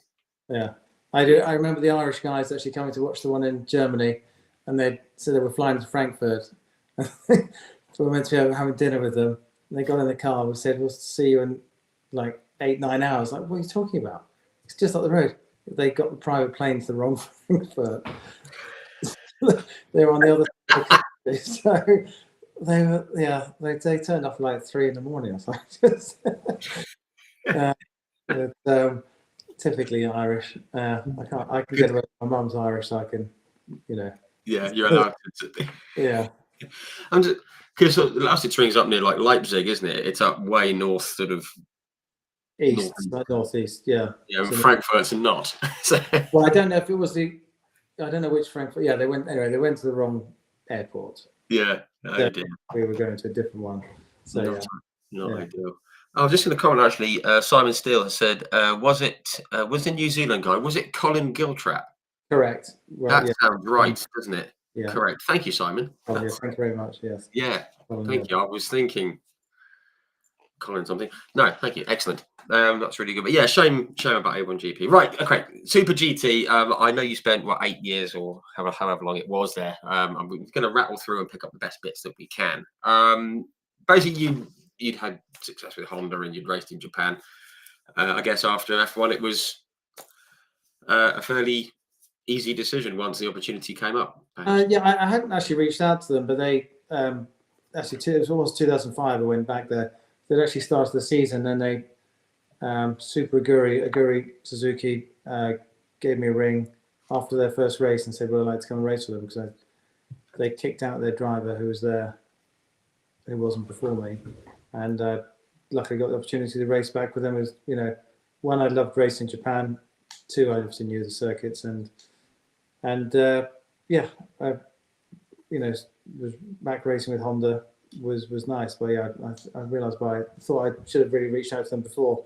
But anyway, they reached out to me to race with them, and we jumped straight back in the car, and we had the turbo engine at the time, and it was horrible because they had the air intakes where just before the front wheel. So as you accelerated, the air would then get sucked in and lose all the downforce from the rear. Right. On the other cars, the turbo was on the front, so the air came directly in the front grille. And right. Aerodynamics. So we had very inconsistent aerodynamics. Then, I mean, they're massive budgets over there. They're huge budgets. Honda had 70 people working all year round, and 2 diners running the whole time in their. Nissan and Toyota doing the same thing. To run 5 cars. And then we decided to switch back to the non-aspirated engine, and they threw the old engine back in the car because it was an NSX. It's essentially a silhouette car. It's basically an LMP1 car. It's all carbon fiber chassis. They're amazing cars, and there's a tyre wall with Bridgestone Michelin Yokohama done a lot at the time as well, during the period of there. So yes, just fantastic. And we threw the normally aspirated engine back in the car and sorted out the aerodynamics, and I think we should have won the first race back with them in Malaysia. We finished second. We only done one test. We had to fly out to Japan quickly at the time they had test teams as well, so they had a test team in between the race teams as well over there. Wow, it's great. You turn up and there'd be 15 sets of tyres, and you run through your tyres. Then you choose your compound and construction that you do the long run on. You do that, then fly back to the UK. I live in the UK, and then you fly back out. And they'd mix them together, and you do that test with a load more tyres as well. Wow. Just amazing. Fully invested then, fully in. Yeah, no. So even there's 5 Honda cars, those same with Toyota. Each Honda team and drivers, your pair of drivers, we could choose which compound and construction we wanted in dries and wets every weekend. So all the teams could have different compounds of construction and compounds. It was amazing, the effort they put in. That's incredible. On that, yeah. I mean, I think it was the only place in the world for a long time post F1 that Michelin and Bridgestone were fighting together, and they kept on driving their technology forward, especially during that period from 90s to 2010, 15, with a lot of chemicals that were not allowed to be used because they're carcinogenic. So there's a huge amount of development in the rubber world to keep making sure tyres are fast, have good longevity over that period. And I think both manufacturers were trying as hard as they could to win the championship. I mean, Michelin put in a massive effort every year over there. Yeah. It's nice to have a series where the tyre manufacturers are kind of all in on it and really going at it, and then the manufacturers are doing the same. Obviously, there's huge backing from Honda as well. But yeah, it must have been great having everyone kind of giving it their all, because obviously now it's all people are a bit hesitant with various series and don't want to get involved, manufacturers, etc. So for obvious reasons, but good and bad. If you have the best tyre, it's great. If you don't have the best tyre, you can't win. So there are plus and minuses between all of it, but it is good that tyre manufacturers as well as race manufacturers are fully invested in race series. Yeah, absolutely right. And just from your personal point of view, excuse me, in terms of the results and everything, there were a few race wins, things like that. 2006, you were in contention for the title, but a tricky end to the season there. But I guess I have to talk about 2007 because obviously you'd gone well in 06. Everything that's going on with the tyres and the manufacturers and everything else, and all the support that you were getting. 2007, did it feel like it could really be your year? Yeah, in 2006, we had a gear lever fall off with 2 races to go, or 1 race to go, when we're leading it, which is unfortunate. I didn't realise that. Oh, yeah. That's going to do it, yeah. And then, in 2007, the Honda done a great job with the car. We're the best car, and I think we won 3 races that year. Finished second once as well, which is because over there when you won a race, you put 100 kilos in the car. Yes. And I can't remember which positions you've had to finish in to get some results out, and some weekends you deliberately finish in a bad way to then get weight off so you can do better next weekend. So it's quite tricky to manage that through the year, but the important thing is to make sure you get a good result in the first 2 races. And Yokohama we won the first race, and yes, suited our car well, and we did a good job. And a great teammate, Daisuke Ito, who was a lovely guy and very, very good driver. Top driver, yeah. And we worked really well together, and had a great year. We could have won a few more after that, but anyway, it was a great season. I think we won. Yeah, I don't know if anyone else ever winning that many races in a season. I think I'm still the lead Honda winner. I've won more races for Honda and sports cars over there than anyone else. So wow, still to this day, even though I've done maybe less races than some people. So we had a really good few years with the Guru Suzuki Racing. He ran a great team, and it was a pleasure working with him as well. Yeah, they've got a good sense of humour, actually, Japanese. You don't always realise it, but they've got quite a good sense of humour like us. So as well. I'm So, really glad you said that, because I've had a couple of friends from Japan on here for a chat, Mr. Sato and Mr. Katayama, and they were both absolutely hilarious. Just really, really just almost like cheeky, kind of just funny kind of guys. And and yeah, that must have been great working with guys like that. yeah, no, it's fantastic, especially with Honda Dome. We're developing the car dynamically, and it was a good team effort from everyone, from all around. Yeah, which is great. And you came close to winning again a couple of years later in 09. It didn't quite happen, but then you switched from the NSX, or what replaced the NSX. It was the HSV 010, wasn't it? And it didn't. It just based on the results, I don't remember seeing much of it, but it just didn't seem to gel or knit. We Or couldn't get whatever it to gel. I drove some of the other cars in the other teams, and they were quite nice, and we just couldn't get it together. Yeah, I don't know, whatever it was, but that was actually car was meant to come out, but it got cancelled as a project. So they wanted Super GT wanted all the cars to go to front engine because they thought the rear engine was an advantage for the NSX. So that's why that was meant to be a road car. That car originally, and was a fully developed one, but because of the crash in 08, they cancelled the road car side of it because they'd already developed it. They then continued to race it as a race car over there. Okay. But it was, yeah. But essentially, Toyota and Nissan wanted Honda to go to a front engine, so it was more of a level playing field for everyone. Okay. Fair enough. Fair enough. Yeah. And just to sort of wind down the last couple of years, and you decided to sort of call it a day at the end of was it 2013? Yeah. Yeah, you in that car, you still took a couple of wins, I think, like Suzuka and Sugo. And was it just the right time to stop and I mean, like, do something else? I could have carried on as well. So there are some very good Japanese drivers, and there's only a few of them. And if you're not with them, you can't win the championship. And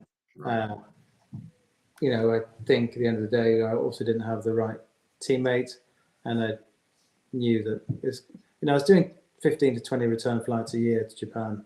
Oh wow! I'd go there for 3 days, come back 3 days. I'd like to come back here.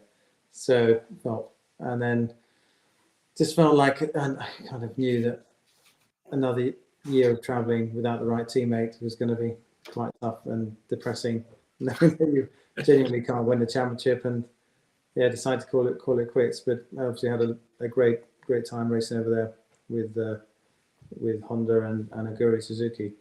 Yeah. At the time, we're still in touch now, and potentially looking at hopefully making a bid for supplying the race championship over there in Formula Nippon in 2028. But we'll see how that goes with Van Diemen on that side of it.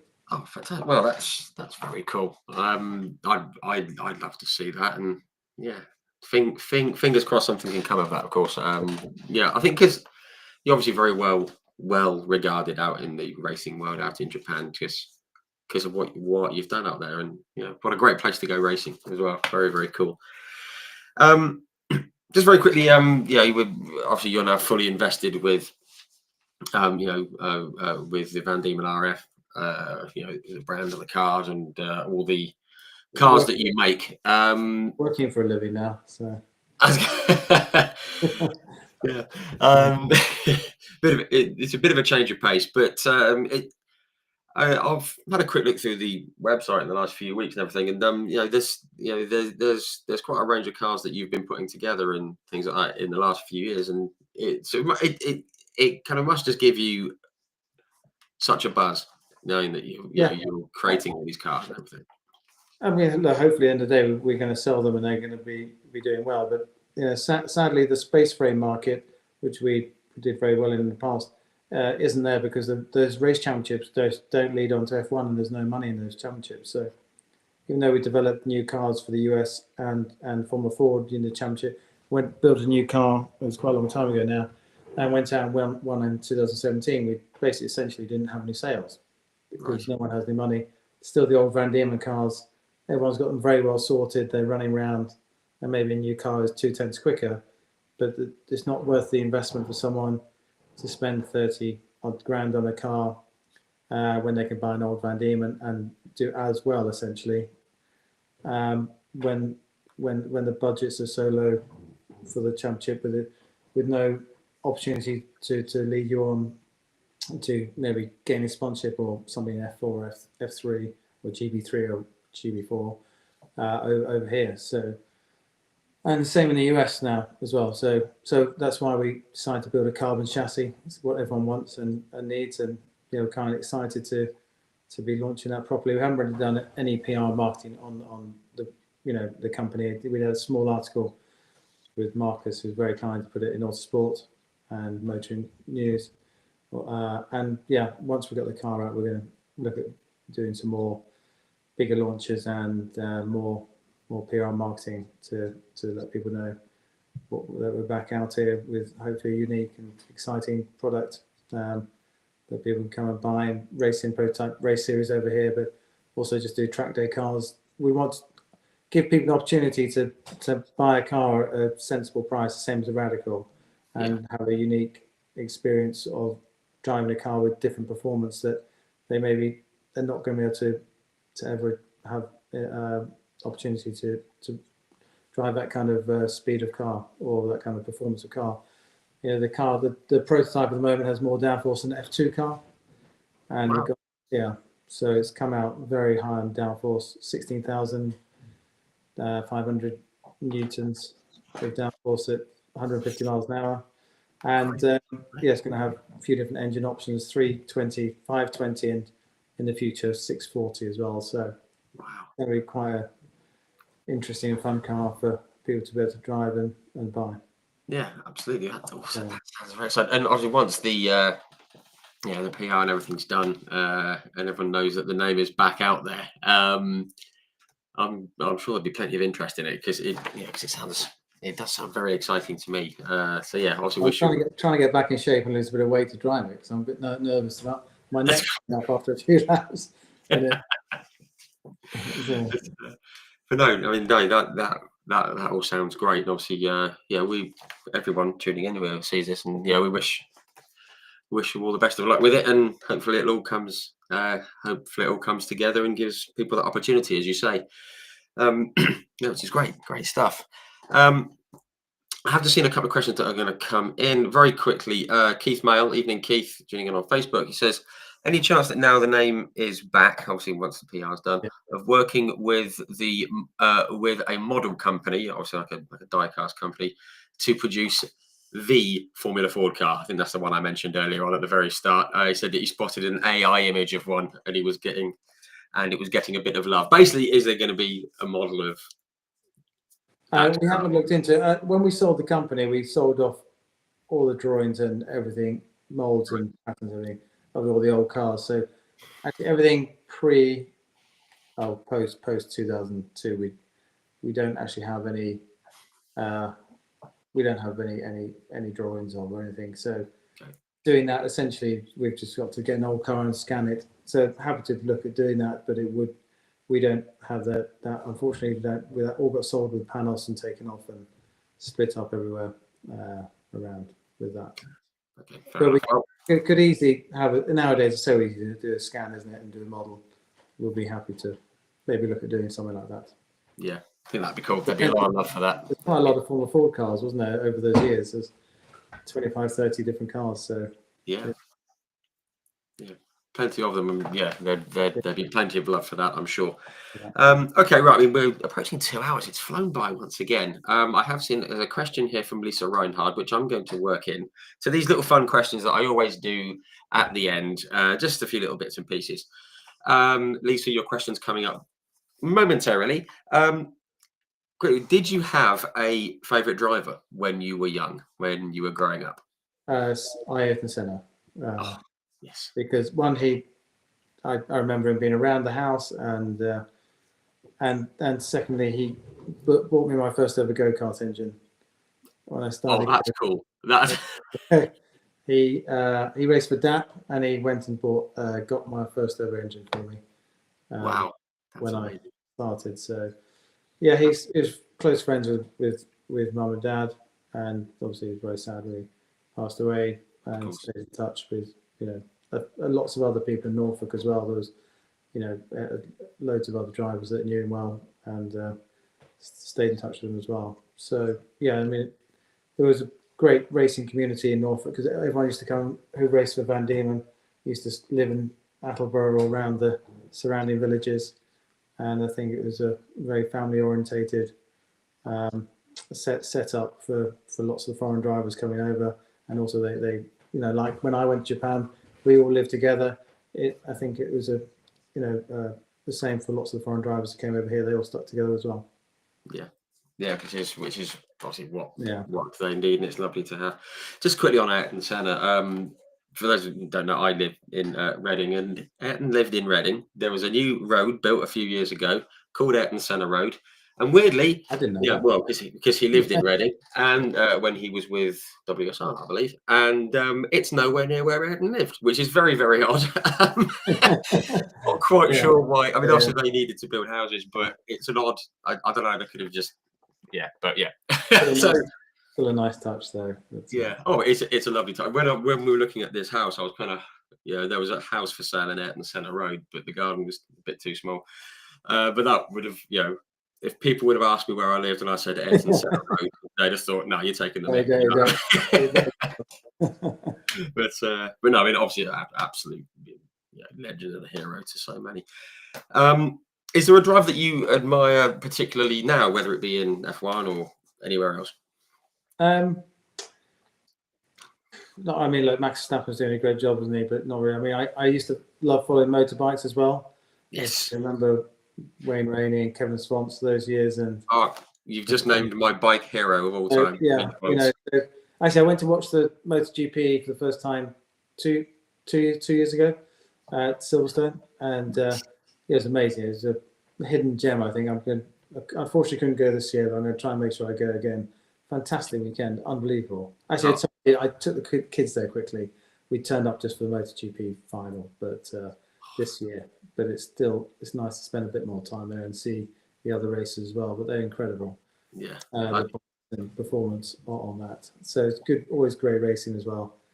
So I think I still like looking back at those days on the MotoGP, but nowadays it's still amazing. Rossi obviously is incredible.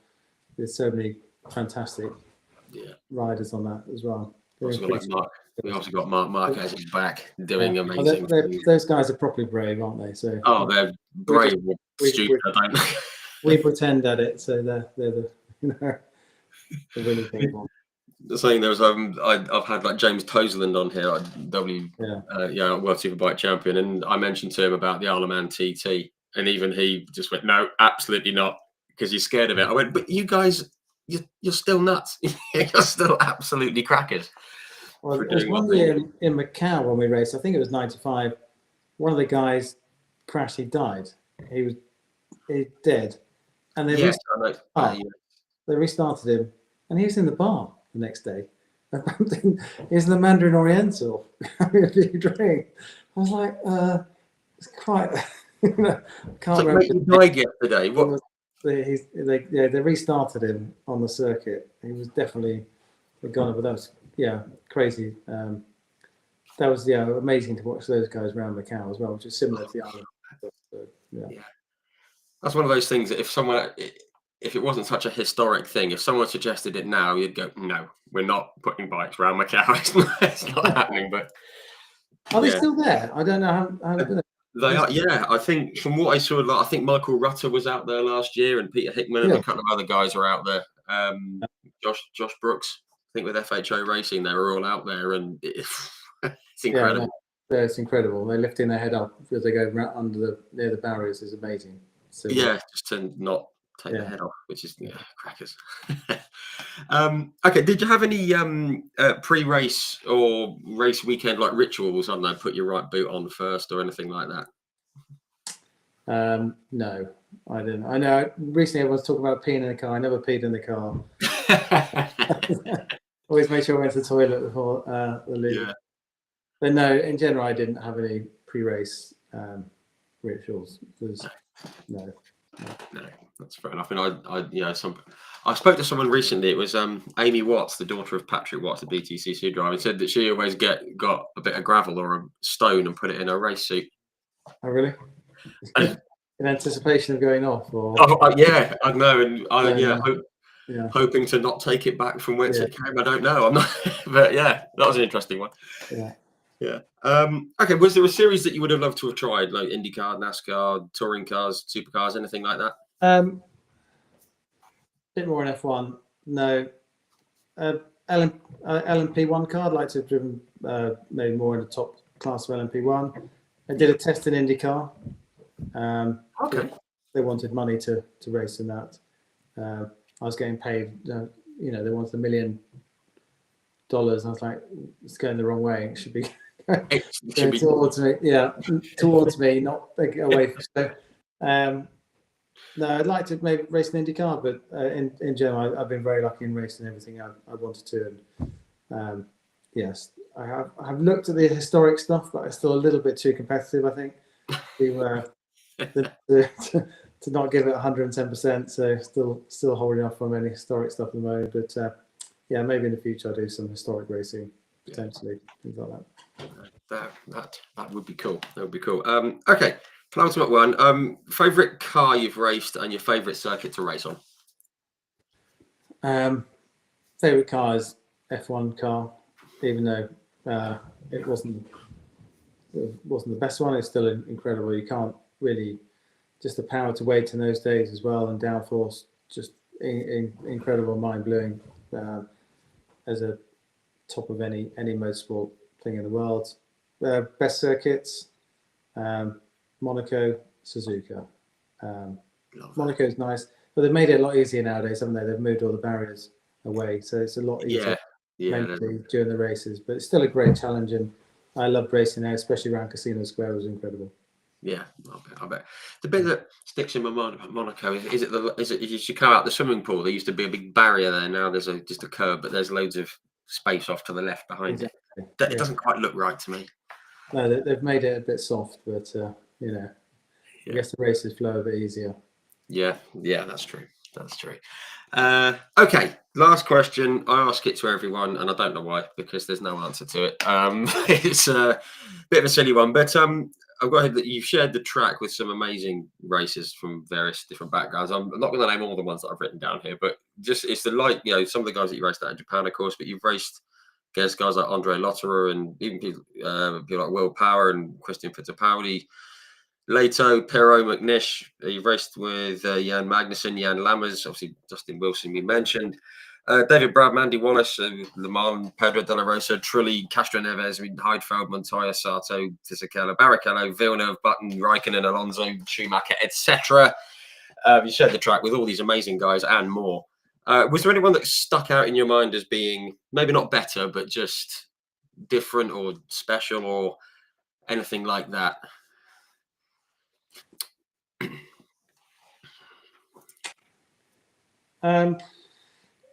I think not against what I was racing against, but I think when you look back in the day with Senna, it was very special, wasn't he? So I think looking back at that time, I think was amazing. Yeah, I mean, as I said earlier, Michael Schumacher was always lovely. He was amazing what he did. He had different skill sets to some of the other champions, but he was. I thought he was. He got bad rap in the UK press, but in person he was very nice and always had a moment to come chat and go out of his way. So yeah, he was lovely as a person, and sad what happened to him as well. Yeah, absolutely. So yeah, there's people keep wanting updates and stuff like that, but I think it's none of our business, is it, until they make it our business, and I think we all need to respect that because of what he did in F1 and sports cars and everything else. Yeah, for sure.